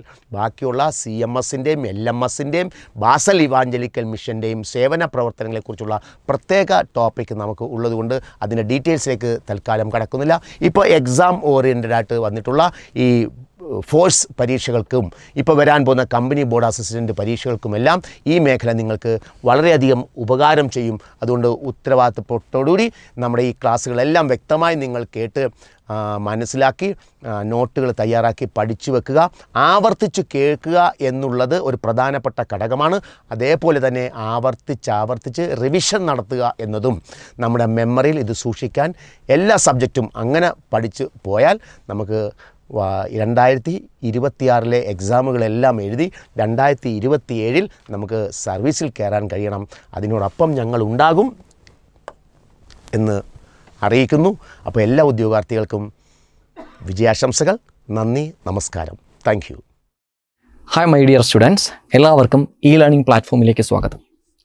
ഇന്നത്തെ ക്ലാസ്സിൽ ഇനി വരാൻ പോകുന്ന ഫോഴ്സ് എക്സാമുകൾക്ക് ചോദിക്കാൻ സാധ്യതയുള്ള കുറച്ച് ക്വസ്റ്റ്യൻസ് ആണ് നമ്മൾ ഡിസ്കസ് ചെയ്യാൻ പോകുന്നത്. ഇക്കഴിഞ്ഞ റീസെൻ്റായി നടന്ന ഫോഴ്സ് എക്സാമുകൾക്ക് ചോദിച്ച ക്വസ്റ്റ്യൻസ് ആണ് ഇന്നത്തെ ക്ലാസ്സിൽ നമ്മൾ ഡിസ്കസ് ചെയ്യാൻ പോകുന്നത്. ഒരു ഫോഴ്സ് എക്സാമിന് വേണ്ടി സീരിയസ് ആയി പ്രിപ്പയർ ചെയ്യുന്ന കുട്ടികളാണ് നിങ്ങളെങ്കിൽ തീർച്ചയായും ഈ വീഡിയോ കണ്ടിരിക്കണം. അതുപോലെ തന്നെ നിങ്ങൾ സീരിയസ് ആയി പ്രിപ്പയർ ചെയ്യുന്നുണ്ടെങ്കിൽ തീർച്ചയായും നിങ്ങൾക്ക് ഞങ്ങളുടെ നമ്പറിൽ കോൺടാക്റ്റ് ചെയ്യാം. എല്ലാ ഫോഴ്സ് എക്സാമിന് വേണ്ടിയിട്ടും പ്രത്യേകം ബാച്ചുകൾ M7 ലേണിംഗ് പ്ലാറ്റ്ഫോം നിങ്ങൾക്ക് വേണ്ടി പ്രൊവൈഡ് ചെയ്യുന്നുണ്ട്. നിങ്ങൾക്ക് ഈ വീഡിയോ ഇഷ്ടപ്പെടുന്നുണ്ടെങ്കിൽ തീർച്ചയായും ഞങ്ങളുടെ യൂട്യൂബ് ചാനൽ സബ്സ്ക്രൈബ് ചെയ്യുക. ഇനി വരാൻ പോകുന്ന എല്ലാ എക്സാമുകൾക്ക് വേണ്ടിയും ഇതുപോലെ ഫ്രീ ക്ലാസ്സുകൾ ഒട്ടനവധി നമ്മുടെ യൂട്യൂബ് ചാനൽ കൂടി നിങ്ങൾക്ക് പ്രൊവൈഡ് ചെയ്യുന്നതാവും. അങ്ങനെയെങ്കിൽ റീസെൻ്റ് ആയിട്ട് നടന്ന ഈ പ്രീവിയസ് ഇയർ ക്വസ്റ്റ്യൻ നമുക്കിവിടെ സ്റ്റാർട്ട് ചെയ്യാം. ഫസ്റ്റ് ക്വസ്റ്റ്യൻ 1/-2 അതാണ് നമ്മുടെ ഫസ്റ്റ് ക്വസ്റ്റ്യൻ. 1/-2 ഇത് നമുക്ക് എങ്ങനെ എഴുതാൻ പറ്റുക? ഡിനോമിനേറ്ററിൽ വന്നിരിക്കുന്ന ഒരു സംഖ്യയുടെ പവർ മൈനസ് ആണെങ്കിൽ, ഡിനോമിനേറ്ററിൽ വന്നിരിക്കുന്ന ഇത് ബേസ് പാർട്ട്, ഇത് പവർ പാർട്ട്, ഈ പവറിന് മൈനസ് ഉണ്ടെങ്കിൽ അത് മാറ്റാൻ വേണ്ടി ഇത് നേരെ തിരിച്ചെഴുതിയാൽ മതി. ഓക്കെ ആണോ? അതായത് ഈ മുകളിലുള്ള മൈനസ് മാറ്റാൻ വേണ്ടി സംഖ്യ നമ്മൾ തിരിച്ചെഴുതിയാൽ മതി. അപ്പോൾ എങ്ങനെയാ വരിക? -2² എന്ന് കിട്ടും. ഓക്കെ ആണേ? -2² എന്ന് പറഞ്ഞാൽ എന്താ അതുകൊണ്ട് മീൻ ചെയ്യുന്നത്? -2 × -2. -2 × -2 ചെയ്യുന്ന സമയത്ത് ഒരേ സംഖ്യ, രണ്ട് മൈനസ് സംഖ്യകൾ തമ്മിൽ ഗുണിക്കുന്ന സമയത്ത് നമുക്ക് ആൻസർ എത്ര കിട്ടും? സംഖ്യകൾ തമ്മിൽ ഗുണിക്കുക, മൈനസ് ഇൻറ്റു മൈനസ് പ്ലസ് ആയിട്ട് മാറും. ഓക്കെ ആണോ? -2 × -2 +4. സോ ആൻസർ എന്താ വരിക? 4 വരിക. -5 × -5 +25. ക്ലിയർ ആണോ? എങ്കിൽ നമുക്ക് നെക്സ്റ്റ് ക്വസ്റ്റ്യനിലേക്ക് പോവാം. അടുത്ത ക്വസ്റ്റ്യൻ 4ൻ്റെ ആദ്യത്തെ 4 ഗുണിതങ്ങളുടെ ശരാശരി എത്ര? ആവറേജ് എന്ന ചാപ്റ്ററിലെ ക്വസ്റ്റ്യൻ ആണ്. 4ൻ്റെ ആദ്യത്തെ 4 ഗുണിതങ്ങളുടെ ശരാശരി. 4ൻ്റെ ആദ്യത്തെ 4 ഗുണിതങ്ങൾ ഏതൊക്കെയാണ്? 4, 8, 12, 16. ഇനി ഇതൊരു സമാന്തര ശ്രേണി കൂടിയല്ലേ? സമാന്തര ശ്രേണിയുടെ ശരാശരി കണ്ടുപിടിക്കാൻ വേണ്ടി നിങ്ങൾ ചെയ്യേണ്ടത് ആദ്യ പദവും അവസാന പദവും തമ്മിൽ കൂട്ടി 2 കൊണ്ട് ഡിവൈഡ് ചെയ്യുക. ഓക്കെ ആണോ? അപ്പോൾ ആദ്യ പദം എന്ന് പറയുന്നത് 4, അവസാന പദം എന്ന് പറയുന്നത് 16. ഇവ തമ്മിൽ കൂട്ടി 2 കൊണ്ട് ഡിവൈഡ് ചെയ്യുക. 16 ഉം 4 കൂട്ടുമ്പോൾ നമുക്ക് 20 കിട്ടും. 20നെ 2 കൊണ്ട് ഡിവൈഡ് ചെയ്യുമ്പോൾ ആൻസർ എത്ര വരിക? 10 ആയിരിക്കും നമ്മുടെ ആൻസർ. ക്ലിയർ ആണോ? ഓക്കെ ആണോ? അപ്പോൾ ഓർത്ത് വയ്ക്കേണ്ട ഒറ്റ പോയിന്റേ ഉള്ളൂ. സമാന്തര ശ്രേണീൻ്റെ ശരാശരി കണ്ടുപിടിക്കാൻ വേണ്ടി ആദ്യ പദവും അവസാന പദവും തമ്മിൽ കൂട്ടി 2 കൊണ്ട് ഡിവൈഡ് ചെയ്യുക. ഇതിനോടൊപ്പം നിങ്ങൾ ഓർത്ത് വയ്ക്കേണ്ട മറ്റു പോയിന്റ് ഉണ്ട്. എന്താ? ആദ്യത്തെ n ഒറ്റ സംഖ്യകളുടെ ശരാശരി എന്തായിരിക്കും? n ആയിരിക്കും. ആദ്യത്തെ n ഇരട്ട സംഖ്യകളുടെ ശരാശരി എന്തായിരിക്കും? n+1 ആയിരിക്കും. ആദ്യത്തെ എണ്ണൽ സംഖ്യകളുടെ ശരാശരി n+1/2. ഇത് മൂന്നും ഇതിനോടൊപ്പം തന്നെ ഓർത്തു വയ്ക്കുക. നമുക്ക് അടുത്ത ക്വസ്റ്റ്യനിലേക്ക് പോകാം. 2 സംഖ്യകൾ തമ്മിലുള്ള അനുപാതം 1:3 ആണ്. സംഖ്യകളുടെ ഗുണനഫലം 675 ആയാൽ ചെറിയ സംഖ്യ ഏതെന്നാണ് ചോദ്യം. അങ്ങനെയെങ്കിൽ നോക്ക്, അനുപാതം നിങ്ങൾ ആദ്യം എഴുതുക. 1ഉം 3ഉം ആണ് സംഖ്യകൾ തമ്മിലുള്ള അനുപാതം. നിങ്ങൾ എന്ത് ചെയ്യുക? ഇതിനോടൊപ്പം x കൂടി കൊടുക്കുക. അപ്പോൾ ആദ്യത്തെ സംഖ്യ നമുക്ക് 1x എന്നും രണ്ടാമത്തെ സംഖ്യ 3x എന്നും കിട്ടും. ഇനി സംഖ്യകളുടെ ഗുണനഫലം 675 എന്നാണ് പറഞ്ഞിരിക്കുന്നത്. അങ്ങനെയെങ്കിൽ ഈ 2 സംഖ്യകൾ കൂടി നമുക്ക് ഗുണിക്കാം. 1x-ഉം 3x-ഉം തമ്മിൽ ഗുണിക്കുന്ന സമയത്ത് നമുക്ക് എന്ത് കിട്ടണം? 675 കിട്ടണം. നമുക്ക് 1നെ 3 കൊണ്ട് ഗുണിക്കുമ്പോൾ 3, x-നെ x കൊണ്ട് ഗുണിക്കുന്ന സമയത്ത് നമുക്ക് എന്ത് കിട്ടും? 3x². അപ്പോൾ 3x² = 675 എന്ന് കിട്ടിയാൽ x² 3 അപ്പുറത്തേക്ക് പോകുന്ന സമയത്ത് ഡിവിഷൻ ആവും. എത്ര ആൻസർ വരിക? 225. ദെൻ x കണ്ടുപിടിക്കാൻ വേണ്ടി സ്ക്വയർ അപ്പുറത്തേക്ക് പോകുന്ന സമയത്ത് എന്തായിട്ട് മാറും? √225 എന്ന് വരും. √225 അല്ലെങ്കിൽ 225ൻ്റെ വാല്യൂ എത്രയാണ്? 15 വരിക. അപ്പോൾ ചെറിയ സംഖ്യ എന്ന് പറയുന്നത് 1x ആണ്. അതായത് 1നെ 15 കൊണ്ട് ഗുണിക്കുക. 1 × 15 ആൻസർ നമുക്ക് എന്ത് കിട്ടും? 15 എന്ന് കിട്ടും. ക്ലിയർ ആണോ? എങ്കിൽ നമുക്ക് അടുത്ത ക്വസ്റ്റ്യനിലേക്ക് പോകാം. നെക്സ്റ്റ് ക്വസ്റ്റ്യൻ, മണിക്കൂറിൽ 90 കിലോമീറ്റർ വേഗതയിൽ സഞ്ചരിക്കുന്ന ഒരു ട്രെയിൻ 225 കിലോമീറ്റർ ദൂരം സഞ്ചരിക്കാൻ എത്ര സമയമെടുക്കും? സമയമാണ് ചോദിച്ചിരിക്കുന്നത്. നമുക്കറിയാം സ്പീഡിൻ്റെ equation speed = distance by time. അങ്ങനെയെങ്കിൽ ഇതുപോലെ ടൈം = നമുക്ക് എന്തെന്ന് പറയാൻ പറ്റും? ടൈം മുകളിലേക്ക് പോയി സ്പീഡ് താഴേക്ക് വന്നു. ഡിസ്റ്റൻസ് ബൈ സ്പീഡ് എന്ന് പറയാൻ പറ്റും. ഇവിടെ ക്വസ്റ്റ്യനിൽ ഡിസ്റ്റൻസ് തന്നിട്ടുണ്ട്. എത്ര കിലോമീറ്റർ? 225 കിലോമീറ്റർ. ഇനി സ്പീഡ് എത്രയാ? 90 കിലോമീറ്റർ. 225നെ 90 കൊണ്ട് ഡിവൈഡ് ചെയ്യുമ്പോൾ നമുക്ക് എത്ര കിട്ടും? 45 കൊണ്ട് 2 സംഖ്യേനെ വെട്ടാം അല്ലേ? 90ൽ 45 2 പ്രാവശ്യം. ഇനി 225ൽ 45 5 പ്രാവശ്യം. 5നെ 2 കൊണ്ട് ഡിവൈഡ് ചെയ്യുന്ന സമയത്ത് നമുക്ക് 2.5 മണിക്കൂർ എന്ന് ആൻസർ കിട്ടും. 2.5 അവർ. 2.5 മണിക്കൂർ എന്ന് പറഞ്ഞാൽ ഇവിടെ പക്ഷേ ഓപ്ഷൻ തന്നിരിക്കുന്നത് മിനിറ്റിലാണ് തന്നിരിക്കുന്നത്. 2.5 മണിക്കൂർ എന്ന് പറഞ്ഞാൽ എത്ര മണിക്കൂർ? 2 മണിക്കൂറും അരമണിക്കൂർ എന്ന് പറഞ്ഞാൽ അരമണിക്കൂറിൽ എത്ര മിനിറ്റ് ആണുള്ളത്? 30 minute. So 2 hours and 30 minutes ആയിരിക്കും നമ്മുടെ ഈ ഒരു ക്വസ്റ്റ്യൻ്റെ ആൻസർ എന്ന് പറയുന്നത്. മനസ്സിലായെന്ന് വിശ്വസിക്കുന്നു. Then we can move to the next question. താഴെ കൊടുത്തിരിക്കുന്ന സംഖ്യകളിൽ ഒറ്റയാൻ ഏതാണ്? അപ്പം ടോട്ടലായിട്ട് നമുക്കിവിടെ ഒരു 5 സംഖ്യ തന്നിട്ടുണ്ട്. ഇതിനകത്ത് ഒരെണ്ണം മാത്രം വേറിട്ട് നിൽക്കുന്ന സംഖ്യയാണ്. അത് ഏത് സംഖ്യ എന്ന് നമുക്ക് കണ്ടെത്തണം. 16, 36, 64, 81, 125. 16 എന്ന് പറയുന്നത് 4ന്റെ സ്ക്വയർ ആണ്. 36 എന്ന് പറയുന്നത് 6ന്റെ സ്ക്വയർ. 64 8ന്റെ സ്ക്വയർ. 81 9ന്റെ സ്ക്വയർ. 125 5ന്റെ ക്യൂബാണ് അല്ലേ? ഒരു സംഖ്യൻ്റെ സ്ക്വയർ അല്ല 125. 125 എന്ന് പറയുന്നത് 5ന്റെ ക്യൂബാണ്. അപ്പോൾ ഒരു സംഖ്യ മാത്രം ക്യൂബും ബാക്കിയുള്ള സംഖ്യകളെല്ലാം സ്ക്വയറുമാണ്. അപ്പോൾ അങ്ങനെയെങ്കിൽ ഇവിടെ ഒറ്റയാൻ ഏതായിരിക്കും? 125 ആയിരിക്കും. 10th പ്രിലിംസ് സ്റ്റേജ് 2 ചോദിച്ച ക്വസ്റ്റ്യൻ ആണിത്. Okay, then next question. ഒരു ക്ലോക്കിലെ സമയം 10:30 ആണെങ്കിൽ മണിക്കൂർ സൂചിയും മിനിറ്റ് സൂചിയും തമ്മിലുള്ള കോണളവ് എത്ര എന്നതാണ് ചോദ്യം. മണിക്കൂർ സൂചിയും മിനിറ്റ് സൂചിയും തമ്മിലുള്ള കോണളവ് കണ്ടുപിടിക്കാനുള്ള ഇക്വേഷൻ എന്താണ്? 30h minus 11/2m. എച്ചിൻ്റെ സ്ഥാനത്ത് മണിക്കൂർ, 10 മണിക്കൂർ എന്നല്ലേ? അപ്പോൾ എങ്ങനെ വരിക? 30 × 10 മൈനസ് 11/2m. മിനിറ്റ് എത്ര മിനിറ്റാണ് ഉള്ളത്? 30 മിനിറ്റ് ആണുള്ളത്. സോ എമ്മിൻ്റെ സ്ഥാനത്ത് ഞാനിവിടെ 30 കൊടുത്തു. ഓക്കെ, ദെൻ 30നെ 10 കൊണ്ട് ഗുണിക്കുമ്പോഴാണ് 300. 300 മൈനസ് 11/2m. 11/2m എന്ന് പറഞ്ഞാൽ 11നെ 30 കൊണ്ട് ഗുണിക്കുന്ന സമയത്ത് 330 കിട്ടും. 330ൻ്റെ പകുതി എത്രയാണ്? 165. 300ൽ നിന്ന് 165 കുറയ്ക്കുന്ന സമയത്ത് ആൻസർ നമുക്ക് 135 ഡിഗ്രി എന്ന് കിട്ടും. ഇതല്ലേ ആൻസർ? CPO, വിമൺ CPOന് ഇപ്പോൾ റീസെൻ്റ് ആയിട്ട് നടന്ന എക്സാമിന് ചോദിച്ച ക്വസ്റ്റ്യൻ ആണ്. ക്ലിയർ? അടുത്ത ക്വസ്റ്റ്യൻ. ഒരു ദ്രാവകത്തിൽ ആസിഡും വെള്ളവും 4:3 എന്ന അംശബന്ധത്തിലാണ്. ആസിഡും വാട്ടറും തമ്മിലുള്ള റേഷ്യോ 4:3 ആണ്.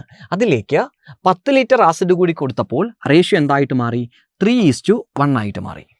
അപ്പോൾ ഇവിടെ ശ്രദ്ധിക്കേണ്ട കാര്യം, 10 ലിറ്റർ ആസിഡാണ് എക്സ്ട്രാ ചേർക്കുന്നത്. 10 ലിറ്റർ ആസിഡ് ചേർക്കുന്നു എന്ന് പറഞ്ഞാൽ വാട്ടറിനകത്ത് വേരിയേഷൻ ഒന്നും വരുന്നില്ല. വാട്ടറിനകത്ത് മാറ്റമൊന്നും വരുന്നില്ല എന്നുണ്ടെങ്കിൽ ഇവിടുത്തെ 3 ഇവിടെ ഉണ്ടാവണ്ടേ? അപ്പോൾ അങ്ങനെ ഇവിടെയും 3 ആക്കാൻ വേണ്ടിയിട്ട്, 1നെ 3 ആക്കാൻ വേണ്ടി നമുക്ക് എന്ത് ചെയ്യാം? 3 കൊണ്ട് ഗുണിക്കാം. പറഞ്ഞ കാര്യം മനസ്സിലായോ? ആസിഡാണ് 10 ലിറ്റർ എക്സ്ട്രാ ചേർക്കുന്നത്, വാട്ടർ ആഡ് ചെയ്യുന്നില്ല. എങ്കിൽ ഇവിടെ 3 ഉണ്ടെങ്കിൽ ഇവിടെയും വാട്ടർ എത്ര വേണം? 3 വേണം. അതിന് വേണ്ടി നമുക്ക് എത്ര കൊണ്ട് ഗുണിക്കാം? 3 കൊണ്ട് ഗുണിക്കാം. പക്ഷേ ഒരു സൈഡ് മാത്രം 3 കൊണ്ട് ഗുണിച്ചാൽ പറ്റൂ? ഇല്ല. അപ്പോൾ മറു സൈഡിലും ഗുണിക്കണം. അപ്പോൾ പുതിയ റേഷ്യോ നമുക്ക് എന്തെന്ന് കിട്ടും? 3:9 എന്ന് കിട്ടും. ഓക്കെ ആണോ? 3:9. ഇനി നോക്കിയേ, ആസിഡ് എത്ര ലിറ്ററാണ് എക്സ്ട്രാ ചേർത്തത്? 10 ലിറ്റർ ആണ്. അപ്പോൾ അങ്ങനെയെങ്കിൽ ഇവിടെ വന്ന അധികം 5 യൂണിറ്റ് കൂടാൻ വേണ്ടിയിട്ടാണ് നമ്മളിവിടെ എന്ത് ചെയ്യുന്നത്? എക്സ്ട്രാ 10 ലിറ്റർ ചേർക്കുന്നത്. അപ്പോൾ 5 യൂണിറ്റ് എന്ന് പറയുന്നത് ക്വസ്റ്റ്യനിൽ 10 ലിറ്ററാണ് തന്നിട്ടുണ്ട്. ഇവിടെ 5 യൂണിറ്റ് കൂടി. ഈ 5 യൂണിറ്റ് കൂടാൻ കാരണം എന്താണ്? 10 ലിറ്റർ നമ്മൾ എക്സ്ട്രാ ചേർത്തു. 5നെ എത്ര കൊണ്ട് ഗുണിക്കുമ്പോഴാണ് 10 കിട്ടുക? 2 കൊണ്ട് ഗുണിക്കുമ്പോഴാണ്. എങ്കിൽ ഇപ്പോഴുള്ള ആസിഡിൻ്റെയും വാട്ടറിൻ്റെയും അളവ് കിട്ടാൻ വേണ്ടി നമ്മൾ എന്ത് ചെയ്താൽ മതി? 3നെ ഇതേ 2 കൊണ്ട് 3നെയും ഗുണിക്കുക, 9നെയും ഇതേ 2 കൊണ്ട് ഗുണിക്കുക. നമുക്ക് 18 എന്നും അതുപോലെ 6 ലിറ്റർ, 18 ലിറ്റർ എന്നും 6 ലിറ്റർ എന്നും ആസിഡിൻ്റെയും വാട്ടറിൻ്റെയും അളവ് കിട്ടും. ക്ലിയർ ആണോ? ആദ്യം റേഷ്യോ ഈ എക്സ്ട്രാ ആഡ് ചെയ്യുന്നത് ആസിഡാണ്. അപ്പോൾ വാട്ടറിൻ്റെ റേഷ്യോയിൽ അവിടെ മാറ്റം വരരുത്. വാട്ടർ മുകളിൽ എത്രയുണ്ടോ അത് അതുപോലെ തന്നെ താഴെയും വേണം. ഇനി അപ്പോൾ താഴെയും അതുപോലെ ആക്കാൻ വേണ്ടി നമ്മളൊരു കോൺസ്റ്റൻറ്റ് കൊണ്ട് നമ്മളവിടെ മൾട്ടിപ്ലൈ ചെയ്യുന്നു. അതേ നമ്പർ കൊണ്ട് തന്നെ നമ്മൾ മറുസൈഡിലും ഗുണിക്കുക. ആ സമയത്ത് എത്ര ലിറ്റർ ആസിഡ് എത്ര ലിറ്റർ വാട്ടർ ഉണ്ടെന്നുള്ളത് നമുക്ക് അവിടെ നിന്ന് കിട്ടും. ക്ലിയർ ആണോ? Then next question. 108 km/h വേഗത ഡാഷ് മീറ്റർ പെർ സെക്കൻഡ് ആണ്. km/hനെ എങ്ങനെയാണ് മീറ്റർ പെർ സെക്കൻഡിലേക്ക് മാറ്റാൻ പറ്റുക? km/hനെ മീറ്റർ പെർ സെക്കൻഡിലേക്ക് മാറ്റാൻ വേണ്ടി 5/18 കൊണ്ട് മൾട്ടിപ്ലൈ ചെയ്യുക. ഓക്കെ ആണോ? km/hനെ മീറ്റർ പെർ സെക്കൻഡിലേക്ക് മാറ്റാൻ വേണ്ടി 5/18 കൊണ്ട് മൾട്ടിപ്ലൈ ചെയ്യുക. ഇനി മീറ്റർ പെർ സെക്കൻഡിനെ km/hലേക്ക് മാറ്റാൻ വേണ്ടിയോ നേരെ തിരിച്ച് മൾട്ടിപ്ലൈ ചെയ്താൽ മതി. 18/5 കൊണ്ട് ഗുണിച്ചാൽ മതി. km/hനെ മീറ്റർ പെർ സെക്കൻഡിലേക്ക് മാറ്റാൻ വേണ്ടി 5/18 കൊണ്ടും അതുപോലെ മീറ്റർ പെർ സെക്കൻഡിനെ km/hലേക്ക് മാറ്റാൻ വേണ്ടി 18/5 കൊണ്ടും മൾട്ടിപ്ലൈ ചെയ്യുക. അപ്പോൾ ഇവിടെ എന്താ പറഞ്ഞിരിക്കുന്നത്? km/hൽ നമുക്കൊരു വാല്യൂ തന്നിട്ടുണ്ട്. ഇതിനെ മീറ്റർ പെർ സെക്കൻഡിലേക്ക് മാറ്റാൻ വേണ്ടി 5/18 കൊണ്ട് ഗുണിക്കുക. 108ൽ 18 എത്ര പ്രാവശ്യമുണ്ട്? 6 പ്രാവശ്യം. So 6 × 5 answer 30. പിന്നെന്താ യൂണിറ്റ് എഴുതേണ്ടത്? മീറ്റർ പെർ സെക്കൻഡ് ആണ്. So answer will be 30 metre per second ആയിരിക്കും നമ്മുടെ ഈ ഒരു ക്വസ്റ്റ്യൻ്റെ ആൻസർ എന്ന് പറയുന്നത്. ക്ലിയർ ആണല്ലോ? Then we can move to the next question. 10 പുരുഷന്മാർക്ക് 30 ദിവസം കൊണ്ട് ഒരു ജോലി പൂർത്തിയാക്കാൻ കഴിയും. 24 പുരുഷന്മാർ എങ്കിൽ എത്ര ദിവസം കൊണ്ട് ആ ജോലി പൂർത്തിയാക്കുമെന്നാണ് ചോദ്യം.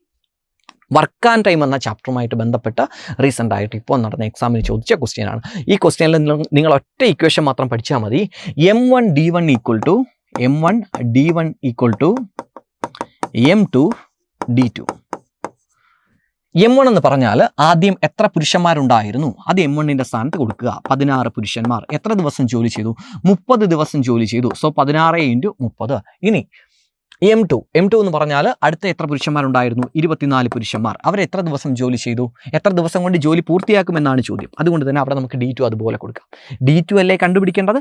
അങ്ങനെയെങ്കിൽ D2 മാത്രം അവിടെ ഇട്ടിട്ട് കൂടെ 24 എന്ത് ചെയ്യുക? നേരെ ഇപ്പുറത്തേക്ക് കൊണ്ടുവരിക. ദെൻ ഇക്വേഷൻ എങ്ങനെ മാറും? 16 × D2 ഈക്വൽ ടു 16 × 30/24 എന്ന് വരും. 8 കൊണ്ട് കട്ട് ചെയ്യുമ്പോൾ 2 8 16, 3 8 24, 30 3 10 പ്രാവശ്യം. സോ 10 × 2 ആൻസർ നമുക്ക് 20 ഡേയ്സ് തന്നെ കിട്ടും. ഓക്കെ, അപ്പോൾ ഇത്രയും കാര്യങ്ങൾ ഡിസ്കസ് ചെയ്തുകൊണ്ട് നമ്മൾ ഇന്നത്തെ ക്ലാസ് വൈൻഡപ്പ് ചെയ്യുകയാണ്. നിങ്ങൾക്ക് ക്ലാസ് ഇഷ്ടപ്പെട്ടെങ്കിൽ നമ്മുടെ യൂട്യൂബ് ചാനൽ സബ്സ്ക്രൈബ് ചെയ്യുക. ഇനി തുടർച്ചയായിട്ട് എക്സാമുകൾക്ക് വേണ്ടിയിട്ടുള്ള ക്വസ്റ്റ്യൻ പേപ്പർ ഡിസ്കഷൻ ഇതുപോലെ നമ്മുടെ യൂട്യൂബ് ചാനലുണ്ടാവും. അതുകൊണ്ട് തന്നെ നമ്മുടെ യൂട്യൂബ് ചാനൽ സബ്സ്ക്രൈബ് ചെയ്ത് നിങ്ങൾ നമ്മുടെ ഒപ്പം കൂടുക. നിങ്ങൾക്ക് വേണ്ട എല്ലാ സപ്പോർട്ടും ഈ ചാനൽ വഴി തരുന്നതായിരിക്കും. Okay, thank you. അടുത്തത് നമ്മൾ നോക്കുന്നത് യൂറോപ്യൻ ആഗമനം എന്ന ഭാഗത്ത് നെതർലൻഡിൽ നിന്ന് വന്നിട്ടുള്ള, അതായത് ഹോളണ്ടിൽ നിന്നും വ്യാപാരാർത്ഥം ഇവിടെ എത്തിച്ചേർന്ന ഒരു വിഭാഗം വ്യാപാര സംഘം. അവരാണ് ഡച്ചുകാർ. നോക്കൂ, ഡച്ചുകാർ കേരളവുമായി വ്യാപാര ബന്ധം സ്ഥാപിച്ച ആദ്യ പ്രൊട്ടസ്റ്റൻ്റ് മതവിഭാഗമാണ് ദ ഡച്ച്. ആദ്യ പ്രൊട്ടസ്റ്റൻ്റ് മതവിഭാഗം. അതുപോലെ അങ്ങ് പഠിച്ചോണം. കേരളവുമായി വ്യാപാര ബന്ധം സ്ഥാപിച്ച ആദ്യത്തെ കത്തോലിക്ക മതവിഭാഗം എന്നൊരു ചോദ്യം കണ്ടാൽ നാം ഉത്തരം എഴുതേണ്ടത് ആരാണെന്ന് നിങ്ങളുടെ മനസ്സിൽ ഇപ്പോൾ വന്നിട്ടുണ്ടാവും. ഓക്കെ അല്ലേ? ഇംഗ്ലീഷുകാർ അല്ലേ? പോർച്ചുഗീസുകാർ.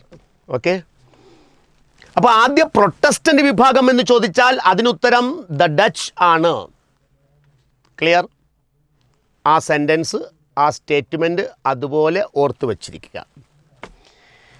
അതേപോലെ ഓർത്തു വെക്കുക, ഡച്ച് ഈസ്റ്റ് ഇന്ത്യ കമ്പനി സ്ഥാപിതമായ വർഷം 1602. ഡച്ച് ഈസ്റ്റ് ഇന്ത്യ കമ്പനി സ്ഥാപിക്കപ്പെട്ട വർഷം 1602. ആദ്യ Dutch admiral Steven van den Hagen. പഠിച്ചോളൂ, സ്റ്റീവൻ വാൻഡൻ ഹേഗൻ ആദ്യ ഡച്ച് അഡ്മിറൽ. 1599 ഡച്ചുകാർ ഇന്ത്യയിലെത്തുന്നത്. എന്നാൽ ഡച്ചുകാർ കേരളത്തിലെത്തുന്നത് സിലോണിൽ നിന്നാണ് എന്ന വസ്തുത ഓർത്തു വെക്കുക. പാഠപുസ്തകത്തിൽ വളരെ ക്ലിയറായി, ക്രിസ്റ്റൽ ക്ലിയറായി കൊടുത്തിട്ടുള്ള വസ്തുതയാണത്. ഡച്ചുകാർ കേരളത്തിലെത്തിയത് എവിടെ നിന്ന് എന്നൊരു ചോദ്യം കണ്ടാൽ, ഡച്ചുകാർ ഹോളണ്ടുകാരാണ് എന്ന വസ്തുത പഠിച്ചു വച്ചിരിക്കുന്ന ഉദ്യോഗാർത്ഥികൾ സ്വാഭാവികമായും ഏത് ആൻസറിലേക്ക് പോകാൻ സാധ്യതയുണ്ട്? ഹോളണ്ടിലേക്ക് പോകാൻ സാധ്യതയുണ്ട്. എന്നാൽ കേരളത്തിലെത്തിയത് ശ്രീലങ്ക, ഇന്നത്തെ ശ്രീലങ്ക, പഴയ സിലോണിൽ നിന്നാണ് ഡച്ചുകാർ കേരളത്തിലെത്തിയത്. അപ്പോൾ കേരളവുമായി വ്യാപാര ബന്ധം സ്ഥാപിച്ച ആദ്യ പ്രൊട്ടസ്റ്റൻ്റ് മതവിഭാഗമാണ്. ആ ഡച്ച് ഈസ്റ്റ് ഇന്ത്യ കമ്പനി സ്ഥാപിതമായ വർഷം 1602. ആദ്യ ഡച്ച് അഡ്മിറൽ സ്റ്റീവൻ വാൻഡൻ ഹേഗനാണ്. ഡച്ചുകാർ ഇന്ത്യയിലെത്തിയത് 1599. എന്നാൽ കേരളത്തിലെത്തുന്നത് ശ്രീലങ്കയിൽ നിന്നാണ്, അഥവാ സിലോണിൽ നിന്നാണ് എന്ന വസ്തുത ഓർത്തിരിക്കുക. 5 പോയിന്റുകൾ ഇപ്പോൾ തന്നെ നിങ്ങളുടെ മനസ്സിൽ ഹൃദിസ്ഥമായി കാണും എന്ന് ഞാൻ കരുതുന്നു. ക്ലിയർ?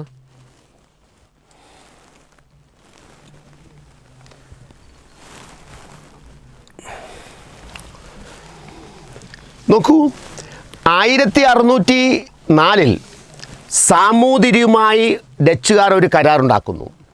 ഉദ്യോഗാർത്ഥികൾ ഓർത്തിരിക്കുക, 1604 സാമൂതിരിയുമായി ഡച്ചുകാർ ഒരു കരാറുണ്ടാക്കുന്നു.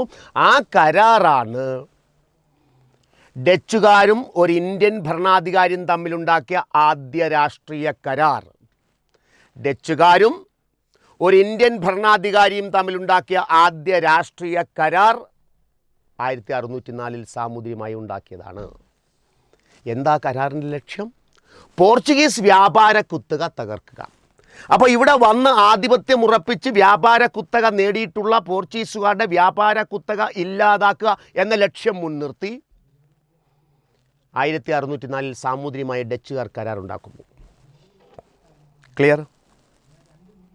1605 ഉദ്യോഗാർത്ഥികൾ ഓർത്തുക, ആദ്യത്തെ ഫാക്ടറി മസൂലി പട്ടണത്ത്. ഇന്ത്യയിൽ ഡച്ചുകാർ അവരുടെ ആദ്യത്തെ ഫാക്ടറി സ്ഥാപിക്കുന്നത് മസൂലി പട്ടണം. വർഷം 1605. ഡച്ചുകാർ അവരുടെ ആദ്യത്തെ ഫാക്ടറി സ്ഥാപിക്കുന്നത് 1605 മസൂലി പട്ടണത്ത്. 1658 കൊല്ലം പിടിച്ചെടുത്തു പോർച്ചുഗീസുകാരിൽ നിന്നും. പോർച്ചുഗീസുകാർ അവസാനമായി വ്യാപാര കുത്തക നേടിയ സ്ഥലമാണ് കൊല്ലം. ആദ്യം കോഴിക്കോടും കണ്ണൂരും കൊച്ചിയുമൊക്കെ ആയിരുന്നു അവരുടെ പ്രധാനപ്പെട്ട വ്യാപാര കേന്ദ്രങ്ങൾ പോർച്ചുഗീസുകാരുടേത്. ആ പോർച്ചുഗീസുകാർക്ക് ആധിപത്യമുണ്ടായിരുന്ന കൊല്ലം 1658 ഡച്ചുകാർ പിടിച്ചെടുത്തു. അത് പിടിച്ചെടുത്ത ആളാണ് ഡച്ച് അഡ്മിറൽ വാൻ ഗൂൺസ്. കൊല്ലം പിടിച്ചെടുത്ത ഡച്ച് അഡ്മിറൽ വാൻ ഗൂൺസ്. എന്നാൽ കേരളത്തിലെ ആദ്യത്തെ ഡച്ച് അഡ്മിറൽ ആരാണ്? ആദ്യത്തെ Dutch admiral Steven van den Hagen ആണെന്നും കൊല്ലം പിടിച്ചെടുത്ത അഡ്മിറൽ വാൻ ഗൂൺസ് ആണെന്നും ഓർത്തു വെക്കുക. ദെൻ അടുത്ത വർഷം എന്താ? 1661. പ്രത്യേകത എന്താ? പള്ളിപ്പുറം കോട്ട പിടിച്ചെടുത്തു. പോർച്ചുഗീസുകാർ നിർമ്മിച്ച പള്ളിപ്പുറം കോട്ട, ആയക്കോട്ട, അഴീക്കോട്ട 1503 അവർ നിർമ്മിച്ച കോട്ട, മാനുവൽ കോട്ട. യൂറോപ്യൻ ഇന്ത്യയിൽ നിർമ്മിച്ച ആദ്യത്തെ കോട്ടയായ പള്ളിപ്പുറം കോട്ട 1661 ഡച്ചുകാർ പിടിച്ചെടുത്തു. അപ്പോൾ പതുക്കെ പതുക്കെ ഇന്ത്യൻ വ്യാപാര മേഖലയിൽ നിന്നും ഡച്ചുകാർ പിന്നാക്കം പോയിക്കൊണ്ടിരിക്കുക. ആ ഭാഗത്തേക്കെല്ലാം ഡച്ചുകാർ കടന്നു കയറുന്നു. ഇതാണ് ആ കാലഘട്ടത്തിൽ കാണുന്ന രാഷ്ട്രീയ അവസ്ഥ. അപ്പോൾ ഈ പ്രധാനപ്പെട്ട വർഷങ്ങളൊന്നും ഓർത്തുക. ഡച്ചുകാരുമായി ബന്ധപ്പെട്ടുണ്ടായ പ്രധാനപ്പെട്ട വർഷങ്ങൾ 1604 സാമൂതിരിയുമായി ഡച്ചുകാർ കരാർ, 605 ഇന്ത്യയിൽ ആദ്യത്തെ ഫാക്ടറി മസൂലി പട്ടണത്ത്, 1658 പോർച്ചുഗീസുകാരിൽ നിന്നും കൊല്ലം പിടിച്ചെടുക്കുന്നു, അഡ്മിറൽ വാൻ ഗൂൺസ് പിടിച്ചെടുക്കുന്നു. അതുപോലെ 1661 പള്ളിപ്പുറം കോട്ടയും പോർച്ചുഗീസുകാരിൽ നിന്നും പിടിച്ചെടുക്കുന്നു. അല്ലേ?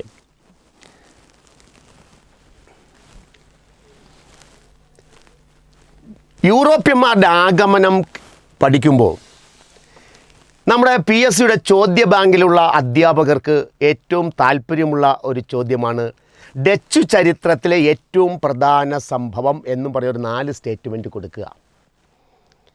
ഡച്ചു ചരിത്രത്തിലെ ഏറ്റവും പ്രധാനപ്പെട്ട സംഭവം 1663 ഡച്ചുകാർ കൊച്ചി പിടിച്ചെടുത്തത്. അവരുടെ സംഭാവനകളിൽ ഏറ്റവും പ്രധാനം പിന്നീട് നമ്മൾ പഠിക്കും. അപ്പോൾ ഇവിടെ ചോദ്യത്തിൽ വ്യത്യാസമുണ്ട്. ഉദ്യോഗാർത്ഥികൾ ശ്രദ്ധിക്കാം. ഡച്ചു ചരിത്രത്തിലെ ഏറ്റവും പ്രധാനപ്പെട്ട സംഭവം 1663 അവർ കൊച്ചി പിടിച്ചെടുത്തു എന്നതാണ്. ഡച്ച് സംഭാവനയിലെ പ്രധാനപ്പെട്ട സംഭവം മറ്റൊരു പുസ്തകത്തിൻ്റെ പ്രസിദ്ധീകരണമാണ്. നിങ്ങൾക്ക് കിട്ടി കാണും, ഐഡിയ കിട്ടി കാണും.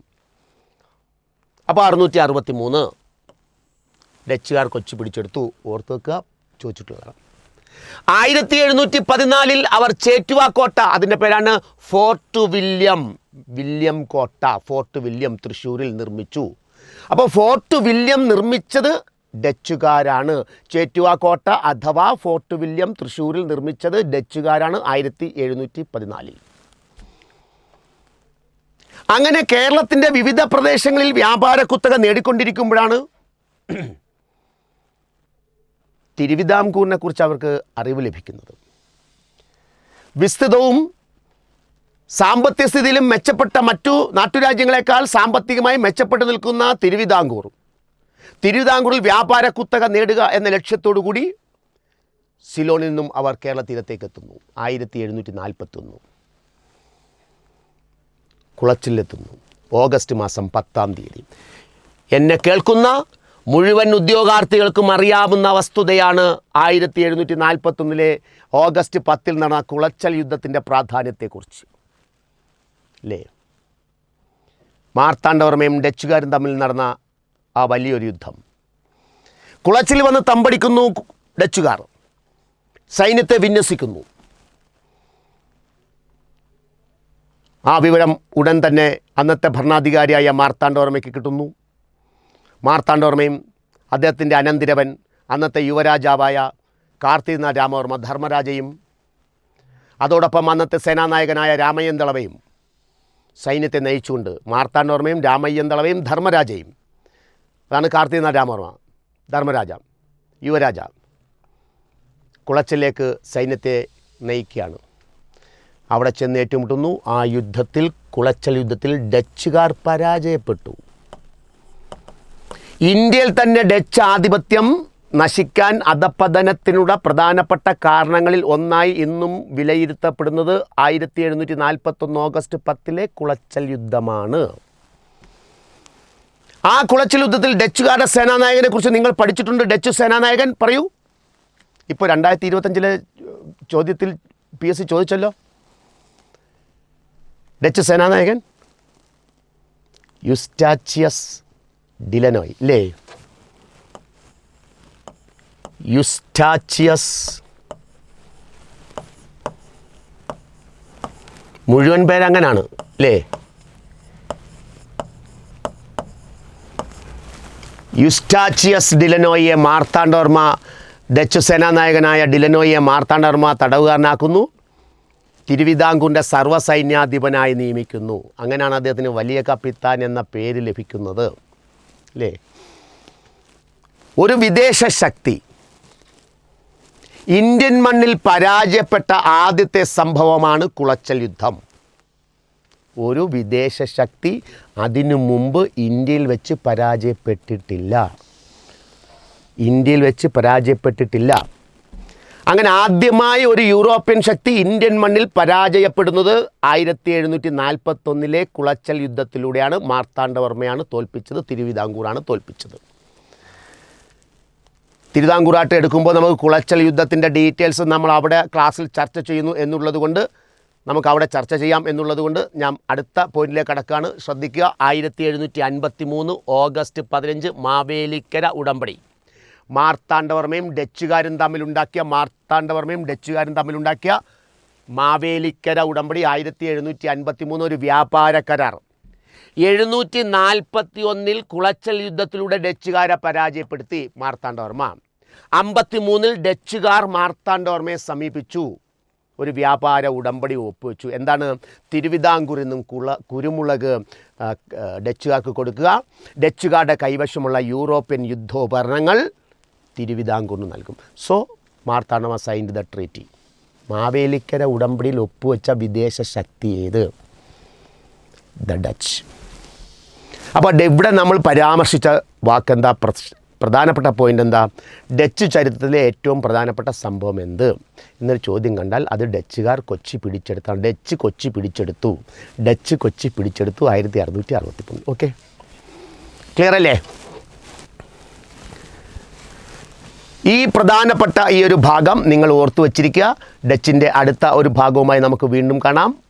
നോക്കൂ, ഡച്ചുകാർ ഇന്ത്യയിൽ സ്ഥാപിച്ച ഫാക്ടറികൾ എവിടെയെല്ലാം ആണ് എന്നതാണ്.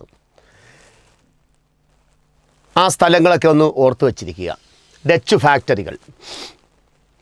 അപ്പോൾ അവരുടെ ആദ്യത്തെ ഫാക്ടറി നമ്മൾ ആദ്യം തന്നെ നേരത്തെ പഠിച്ചിട്ടുണ്ട്. ഇന്ത്യയിൽ ഡച്ചുകാർ സ്ഥാപിക്കുന്ന ആദ്യത്തെ ഫാക്ടറി സ്ഥാപിച്ച സ്ഥലം 1605 മസൂലി പട്ടണത്താണ് എന്ന വസ്തുത ഓർത്തു വെക്കുക. ആന്ധ്രയിലെ മസൂലി പട്ടണമാണ് 1605 ആദ്യത്തെ. അടുത്തത് 1609 പുലിക്കാട്ടാണ്, തമിഴ്നാട്ടിലാണ്. അടുത്തത് 1617 സൂറത്തിലാണ്, അത് ഗുജറാത്താണ്. 1642 പുറക്കാടാണ്, പുറക്കാട് കേരളത്തിലാണ്, ആലപ്പുഴ ജില്ലയിലാണ് പുറക്കാട്. 1659 നാഗപട്ടണമാണ്, തമിഴ്നാടാണ്. അപ്പോൾ ഡച്ചുകാർ ഇന്ത്യയിൽ സ്ഥാപിച്ച പ്രധാനപ്പെട്ട ഫാക്ടറികൾ ഏത് വർഷം, ഏത് സ്ഥലം, സംസ്ഥാനമേത്? അപ്പോൾ അവിടെ ശ്രദ്ധിക്കുക ഉദ്യോഗാർത്ഥികൾ. 1605 മസൂലി പട്ടണം, ആന്ധ്ര. 1605 മസൂലിപട്ടണം ആന്ധ്ര. 1609 പുലിക്കാട്ട് തമിഴ്നാട്. 1609 പുലിക്കാട്ട് തമിഴ്നാട്. 1617 സൂറത്ത് ഗുജറാത്ത്. 1642 പുറക്കാട് കേരള, ആലപ്പുഴ ജില്ലയുടെ ഭാഗമാണ് അല്ലേ. അതേപോലെ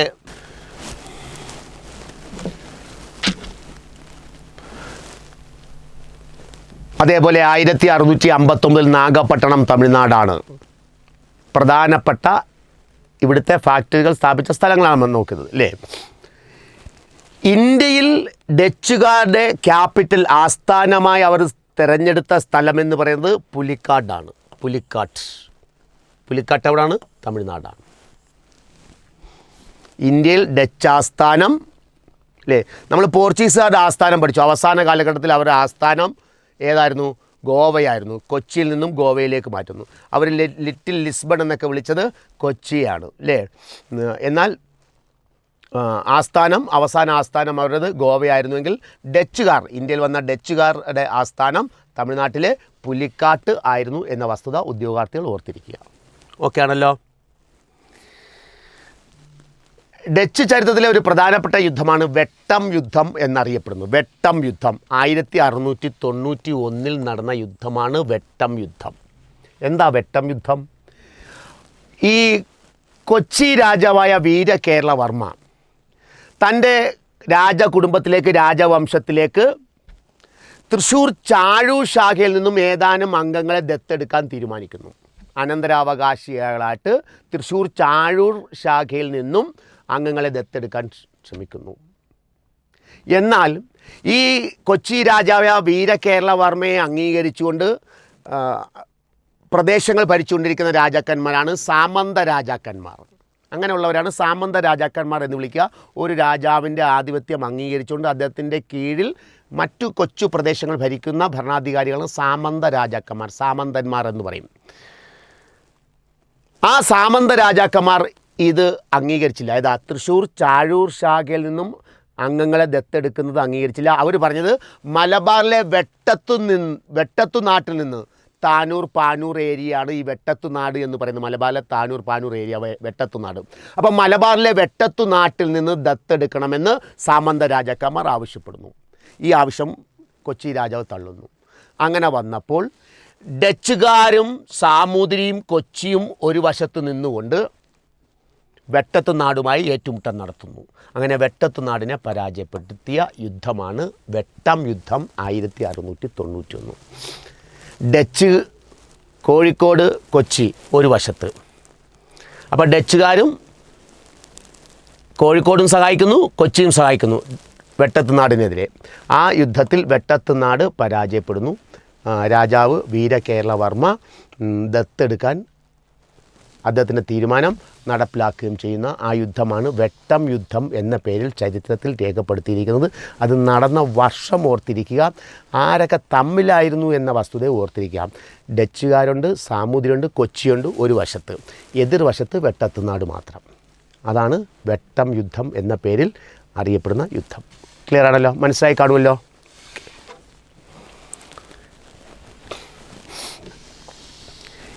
ഇനി മുൻപ് PSC ചോദിച്ച ഒരു പ്രീവിയസ് ക്വസ്റ്റ്യനാണ് അവിടെ നിങ്ങൾ ആ സ്റ്റേറ്റ്മെൻറ്റിൽ കാണുന്നത്. ഉദ്യോഗാർത്ഥികൾ ഓർത്തിരിക്കുക. പോർച്ചുഗീസുകാരെ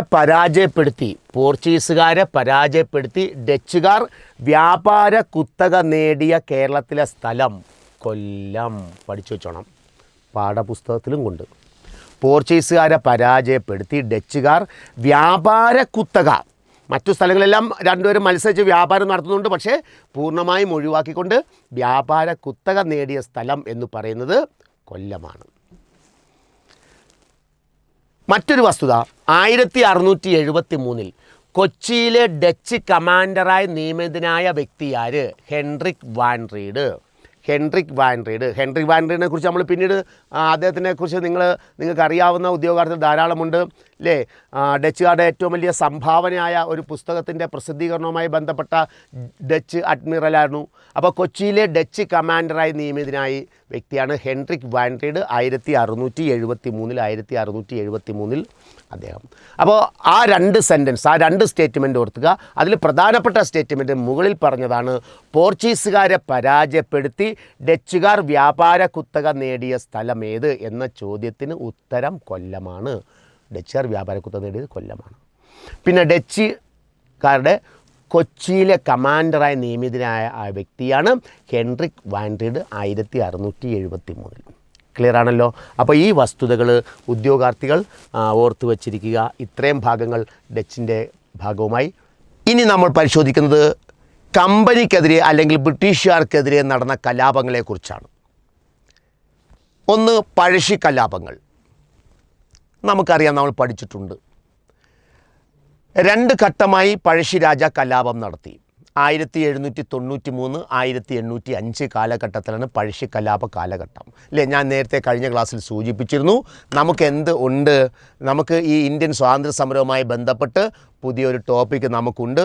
ആ ടോപ്പിക്കിനകത്ത് നമുക്ക് ഇതുമായി ബന്ധപ്പെട്ട ഡീറ്റെയിൽസ് പറയാൻ പറ്റും എന്നുള്ളത് കൊണ്ട് ആ മേഖല നോക്കി വച്ചിരിക്കുക. ഓക്കെ.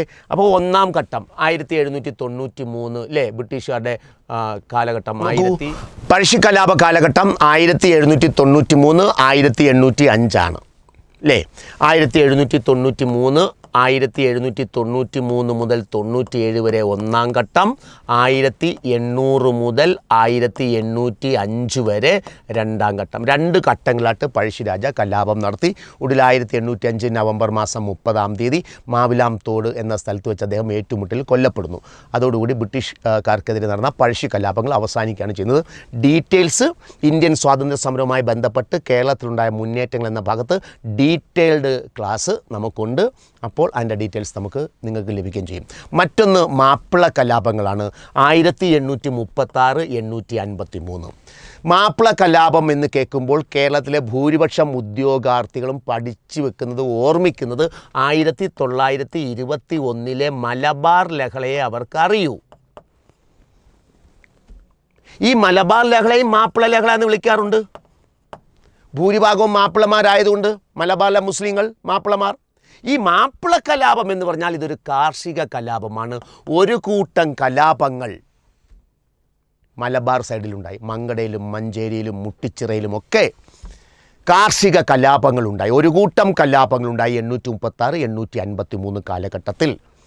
കാർഷിക രംഗത്തെ കടുത്ത നിരാശയും പട്ടിണിയും കാരണം ബ്രിട്ടീഷുകാരും അവരെ അനുകൂലിക്കുന്ന ജന്മിമാരും കൊണ്ടുവന്ന നിയമങ്ങൾക്കെതിരെ, പരിഷ്കാരങ്ങൾക്കെതിരെ മാപ്പിളമാരായിട്ടുള്ള കൃഷിക്കാർ നടത്തിയ ഒരു കൂട്ടം കലാപങ്ങളാണ് മാപ്പിള കലാപം 836, 853. അതിൻ്റെ ഫലമായിട്ടാണ് MSP ഒക്കെ രൂപീകരിക്കുന്നതൊക്കെ ഡീറ്റെയിൽസ് നമുക്ക് പഠിക്കേണ്ടതായിട്ട് വരും. അപ്പോൾ പഴശ്ശി കലാപം, മാപ്പിള കലാപം. പിന്നെ അതിനെ തുടർന്നുണ്ടാകുന്നത് മറ്റൊരു കലാപമാണ്. ഏത്? കുറിച്യർ കലാപം. നമുക്കറിയാം, വയനാടിൻ്റെ മേഖലകളിൽ 1812 മാർച്ച് മാസം 25 മുതൽ മെയ് 8 വരെ നടന്ന കുറിച്യർ കലാപത്തെക്കുറിച്ച് നമുക്ക് പഠിക്കേണ്ടതുണ്ട്. മറ്റൊന്ന് നമ്മൾ നേരത്തെ സൂചിപ്പിച്ച മലബാർ ലഹള 1921 സ്വാതന്ത്ര്യ സമരത്തിൻ്റെ ഭാഗമായി അല്ലേ, 2017 വരെയും സ്വാതന്ത്ര്യ സമരത്തിൻ്റെ ഭാഗമായി കേന്ദ്ര ഗവൺമെൻറ് അംഗീകരിച്ചിരുന്ന ലഹളയായിരുന്നു മലബാർ ലഹള. അതിൻ്റെ ഡീറ്റെയിൽസും നമുക്ക് പഠിക്കേണ്ടതായിട്ടുണ്ട്. അപ്പോൾ ബ്രിട്ടീഷുകാർക്കെതിരെ കേരളത്തിൽ നടന്ന പ്രധാനപ്പെട്ട കലാപങ്ങൾ ഇതൊക്കെയായിരുന്നു എന്ന വസ്തുത ഉദ്യോഗാർത്ഥികൾ ഓർത്തിരിക്കുക. അതിൻ്റെ വർഷങ്ങളും ഒരു റെഡി റെക്കണർ പെട്ടെന്നൊന്ന് നോക്കാൻ വേണ്ടി മാത്രമാണ് നമ്മളിതവിടെ ആഡ് ചെയ്തിട്ടുള്ളത്. ഓർത്ത് വെക്കുക. ഓക്കെ. ബ്രിട്ടീഷുകാർ മലബാറിൽ നിർമ്മിച്ച ചുരമാണ് പേരിയം ചുരം. ആ നിർമ്മാണത്തിന് ഉപയോഗിച്ച പടയാളികളുടെ പേരാണ് മദ്രാസ് പയനിയേഴ്സ്. ബ്രിട്ടീഷുകാർ മലബാറിൽ നിർമ്മിച്ച ചുരമാണ് പേരിയം ചുരം. അതിൻ്റെ നിർമ്മാണത്തിൽ പങ്കെടുത്ത പട്ടാളമാണ് മദ്രാസ് പയനിയേഴ്സ് എന്നറിയപ്പെടുന്നത്. മലബാറിലെ ആദ്യത്തെ ഇംഗ്ലീഷ് സ്കൂൾ സ്ഥാപിക്കുന്നത് ബ്രിട്ടീഷുകാർ തലശ്ശേരിയിലാണ്, 1856. അതുപോലെ ബ്രണ്ണൻ സ്കൂൾ സ്ഥാപിക്കുന്നത് 1862. ഗുരുവായൂരപ്പൻ സ്കൂൾ സ്ഥാപിക്കുന്നത് 1872. ഇതെല്ലാം പിന്നീട് എന്തായി മാറുന്നുണ്ട്? കോളേജായി വികാസം പ്രാപിക്കുന്നുണ്ട് അല്ലേ.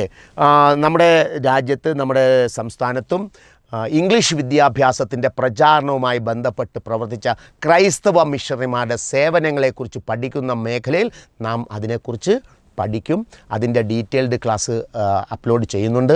അപ്പോൾ ആ ഭാഗത്ത് നിങ്ങൾക്ക് അതിൻ്റെ ഡീറ്റെയിൽസ് ലഭിക്കും. അപ്പം ബ്രിട്ടീഷുകാർ മലബാറിൽ നിർമ്മിച്ച ചുരം ഏത് എന്നൊരു ചോദ്യം വന്നാൽ പേരിയം ചുരം. അതിനുപയോഗിച്ച പട്ടാളക്കാരാണ് മദ്രാസ് പൈനിയേഴ്സ്. മലബാറിലാകത്തെ ഇംഗ്ലീഷ് സ്കൂൾ തലശ്ശേരിയിലാണ്, 1856 ബ്രണ്ണൻ സ്കൂൾ, ബ്രണ്ണൻ കോളേജിലെ 1862 സ്കൂളായി ആരംഭിച്ചാണ്. ഗുരുവായൂരപ്പൻ കോളേജ് ഒരു സ്കൂളായി ആരംഭിച്ചതാണ് 1877. ബാക്കിയുള്ള CMSൻ്റെയും LMSൻ്റെയും ബാസൽ ഇവാഞ്ചലിക്കൽ മിഷൻ്റെയും സേവന പ്രവർത്തനങ്ങളെക്കുറിച്ചുള്ള പ്രത്യേക ടോപ്പിക് നമുക്ക് ഉള്ളതുകൊണ്ട് അതിൻ്റെ ഡീറ്റെയിൽസിലേക്ക് തൽക്കാലം കടക്കുന്നില്ല. ഇപ്പോൾ എക്സാം ഓറിയൻറ്റഡ് ആയിട്ട് വന്നിട്ടുള്ള ഈ ഫോഴ്സ് പരീക്ഷകൾക്കും ഇപ്പോൾ വരാൻ പോകുന്ന കമ്പനി ബോർഡ് അസിസ്റ്റൻ്റ് പരീക്ഷകൾക്കുമെല്ലാം ഈ മേഖല നിങ്ങൾക്ക് വളരെയധികം ഉപകാരം ചെയ്യും. അതുകൊണ്ട് ഉത്തരവാദിത്തത്തോടുകൂടി നമ്മുടെ ഈ ക്ലാസ്സുകളെല്ലാം വ്യക്തമായി നിങ്ങൾ കേട്ട് മനസ്സിലാക്കി നോട്ടുകൾ തയ്യാറാക്കി പഠിച്ചു വെക്കുക. ആവർത്തിച്ച് കേൾക്കുക എന്നുള്ളത് ഒരു പ്രധാനപ്പെട്ട ഘടകമാണ്. അതേപോലെ തന്നെ ആവർത്തിച്ച് റിവിഷൻ നടത്തുക എന്നതും നമ്മുടെ മെമ്മറിയിൽ ഇത് സൂക്ഷിക്കാൻ എല്ലാ സബ്ജക്റ്റും അങ്ങനെ പഠിച്ചു പോയാൽ നമുക്ക് 2026 എക്സാമുകളെല്ലാം എഴുതി 2027 നമുക്ക് സർവീസിൽ കയറാൻ കഴിയണം. അതിനോടൊപ്പം ഞങ്ങൾ ഉണ്ടാകും എന്ന് അറിയിക്കുന്നു. അപ്പോൾ എല്ലാ ഉദ്യോഗാർത്ഥികൾക്കും വിജയാശംസകൾ. നന്ദി, നമസ്കാരം. Thank you.